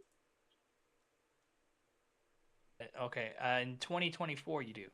Oh yeah, well, Well, this isn't I 2024, haven't played a ranger. unfortunately. Yeah, I haven't played a ranger in 14. Yeah, you gotta in Um, choose. 14 everything is optional. In 2024, there's a few things that are just like, It's like yeah, you want this, so they give it to you. it's like playing yeah. it's like playing Warlock without Eldritch Blast. Like, what are you doing? Yeah, You unfortunately, you don't get Eldritch Blast for free as a warlock. No, but I think anyone who plays Warlock, I don't think I've ever seen anyone as a Warlock unless they were purposely being a bad Warlock. I may have seen it once Mm, that didn't have Eldritch Blast. mm. Oh, Eldritch I Blast love is Eldritch. a I must love have. Eldritch Blast. It's the best. But But yeah, yeah, I'm gonna play around, see that's what spells and what magic I use. that's the end of session one. Hopefully, you guys had some Ritual Woo. fun with spells. that. Yeah. I thought you guys would get That was just a really good. little bit further, but I also thought that we weren't going to have like 3 rounds in a row where everyone missed their attack. So that kind of made things go a little bit slower on that part. I thought you guys were going to make it at least inside the temple, um, which you guys did. We Um, did. this is where shit's going to start getting real fast. Um, I think. Do I even want Hunter's Mark? Yes, you do. It's extra 1d6 damage. Well, it is nice to have. It's bonus action, and it's a free bonus action to move it to another target when your target dies. Yeah, it's basically a free action to move it, as long as you stay concentrated, of course. But I that's guess that's I'll the take tricky it. part at the lower levels is staying concentrated. I'm Yeah. taking Hunter's Mark and Snare. There you go. Oh, snare's good. Snares another good one for Rangers. Um, a few things I might go before we end the free stream. wounds. If you liked any of the music that you guys heard today, every single bit of it except for one little ambience noise was stuff that I got from that like 35 gigabytes of music I got from the Michael Gilfie Studios thing. Shout out to them. It's all royalty free, and you can use it as a paid DM, as a Twitch streamer, YouTuber, anything except for I think podcast has a different level on their Patreon. If you're a certain level on their Patreon, you can use all of it royalty free. They just ask that you credit them and shout them out, which I think is totally fair. Um, and as far as I know, there's at least 2 composers. There may be more, but I know there's at least 2. I've spoken to both of them inside their Discord. Hey, Swift Swirl, how you doing? You're about to miss all of it. um, but that's where I got all the music for today's stuff from, was from them. I've spoken to them inside their Discord. They're really nice, down to earth people. But they've got literally like 3,000 pieces of music that can be used. Um, Either through stuff Yeah. that you can get inside their Patreon, or you can straight up buy it on their website. And when you buy it on their website, you don't have to be a member of the Patreon to use it. Once you buy it, you have it, and you can just use it. Again, just with a shout out from them. Yeah, I use it on Foundry for my VTT. Oh yeah, So you buy it on there, and then yes, it's I haven't there I've heard a lot of stuff so far because I've been going through. I mean, I've got literally like 35 gigabytes worth of music. I've found lots of stuff that I listen to and go, oh well, I don't really need that for this moment. But I can't say I've heard anything that I go, well, this just isn't good. It's all good stuff. I like all of it. I used to listen to it on YouTube all the time too, because you can just go and listen to them there as well. Um, but yeah, I just wanted to give them a little shout out because that is one of the things for using their music, and I think it is very fair to do such a thing. Um, we have, for anyone watching, we have 2 open slots for this campaign. So if you're wanting to join us, you absolutely can.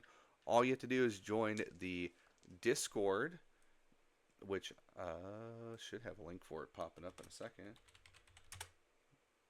There we go. Woo! Discord. Join that Discord, the Tavern. It's where all of us hang out and play games together and talk about D&D and shit talk each other and all kinds of stuff. Join there. Um, get a hold of me and we can talk with you about joining that. Also have another game that happens in the morning at 8 a.m. Eastern Time. That game also needs at least one other person. You can always join in through there as well. Um, God dang, Gravity, those notes are good. They're good. God dang. um, and I don't know exactly which day it will be yet. It might be Fridays in the morning. Um, might be Thursdays in the morning. Not sure. I do have a third game that is going to be starting up that we'll need a whole 5 people for. That one will also be streamed on Twitch as long as the people who are playing are open for it. But yeah, you guys can feel free to join that Discord. Feel free to follow and all that stuff. You can also watch this episode and other episodes from the Veiled World, the other campaign, or future episodes if you guys miss any on the YouTube channel, which you can find through my Twitch as well. I think I have everything except for this episode uploaded finally now. And I think that's really all I have, unless there's anything that any of you guys have. Torvin over here is also a streamer. They also do D&D stuff. I think you said on what, Saturdays? Yeah, I do a Saturday night streaming, and then I do D&D throughout the week. Um, but the weekend's the only time I do DMing. I got Gotcha, gotcha. Sunday morning, Sunday nights, and Saturday morning, Saturday nights. Yeah, so if you want to see more D&D content, you can always go over there and follow them and watch them as well. Bardic Games. Bardic Games. Follow them on Bardic Uh-huh. Games. Well, I'm trying to open up a tabletop RPG tavern down here in Fort Myers. Oh, nice. Um, yeah, make it all like a tavern from D&D. Well, well, Get heck, some if you're alcohol and if you're in Fort Myers, appetizers. I might actually run into you in person eventually, because that's where my dad still lives, and I used to live there all the time. Okay.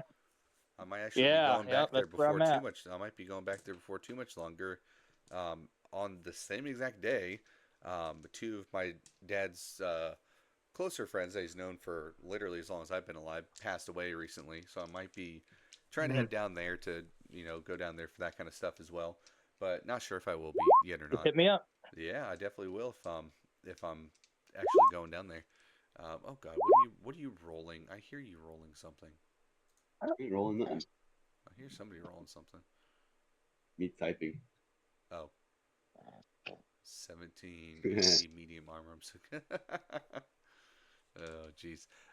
But yeah, thanks again, everybody, for watching. Thanks, everyone, for joining. Hope you guys had fun. It'll be a little bit smoother next session when hopefully everything cooperates with me a little bit better, because And my roll voice is 20 back. only ever messes up once. It never messes up a second time. Oh no, it's gonna be dead tomorrow next it's time. You know it's what gonna be worse. you Put know me what I down. wish they had? Because you know how they have a feat for like magic initiative for all the magic people except bards. Yeah. I wish they had one for bard. I want vicious mockery so bad right now. Maybe one day. That honestly shouldn't be too hard of a thing to homebrew. I mean, it just essentially be doing the same thing as the other ones, just slapping the word bard on it instead. I mean, Yeah, it's not. I can do it easily. I just you homebrewing want on something D and D official. Beyond.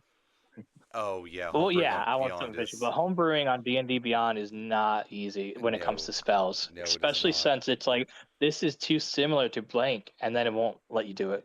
Yeah, it's almost like it's like a almost like an anti-piracy thing where it's like, oh, well, we don't want it to be too close to this because then you're not going to buy this. Essentially, they don't want you to Yeah, recreate a book. Um, which Well, like I can kind of get, but still, like, yeah, come the on. new Artificer coming out is Reanimator, and it's essentially just a horror version of Battlesmith. Instead of making a steel defender, you reanimate a dead body. Oh, Um, nice. but I tried to make it home because I'm doing a Curse of Strahd campaign Thursday nights, and that's what my Artificer is. And D&D Beyond was like, this is too close to Steel Battlesmith, which I mean, I used the Battlesmith as a template, and I forgot to change some stuff Oh, yeah, with the probably picked up spells, some so that's keywords. why. Yeah. Probably picked up some So keywords. I do have to go through. Um, I might eventually try to use another tabletop for us besides Roll20 because I like Roll20 because I know it and all of the books I own are through Roll20. But I feel like it's been There's one getting with owl in it. there's what? I think it's like Owlsmith or something. I was just told about it last night because I use Foundry, Hmm. and Foundry is not easy when you never used it. Yes, it So I definitely don't is not. recommend it. But I played around with it a Owlsmith is couple supposed to years be. ago and it's if you're used to something else already, it is tough to get into. Yeah, I've been learning it because I'm doing a dungeon crawler Carl D&D, and Foundry just it allows for the massive maps Nice. without any slowing. But I was told that something owl something as a VTT is more user friendly than Foundry. So I've heard that and it's free. Fantasy Grounds is supposed to be really nice too, and it's free to use now. All you gotta do is Oh, download it. okay. You used to have to. It used to be like a program that you'd pay for the program, and then like you have it, Mhm. but it's free now. The only thing that keeps me from using it is I don't have any of the books in it, so anything that I'd use, I'd have to manually add. Map wise, Yeah. that's not too big of a deal because I do that anyways for homebrew stuff. But Mhm. what I was thinking Mhm. about doing was just making the tokens and then continuing to roll in Roll20 Mhm. or Mhm. rolling with regular dice because that's kind of what we've moved to doing anyways, Mhm. and then just have their information up. Because if I do that, then I don't Mhm. have to copy Mhm. anything over except for maybe Well, hit points. what you could do is have them Sorry. make their character sheets and do that in Roll20. There are some people that um, do whatever free sites and just have people make whatever they have access to. Um, Right. and then all the people that I know that use Foundry, like we do D&D Beyond, and then you have the web extension Beyond 20, so that you can roll from D and Beyond to any Yes. site. Yeah.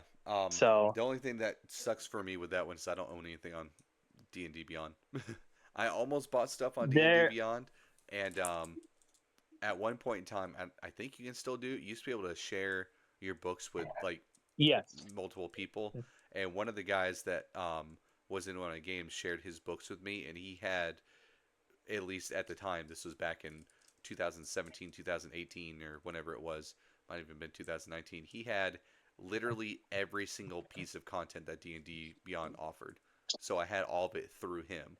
That was really nice. But it's been years since he played any of my games, and he took everyone off, and I'm sure has moved people around, which is understandable.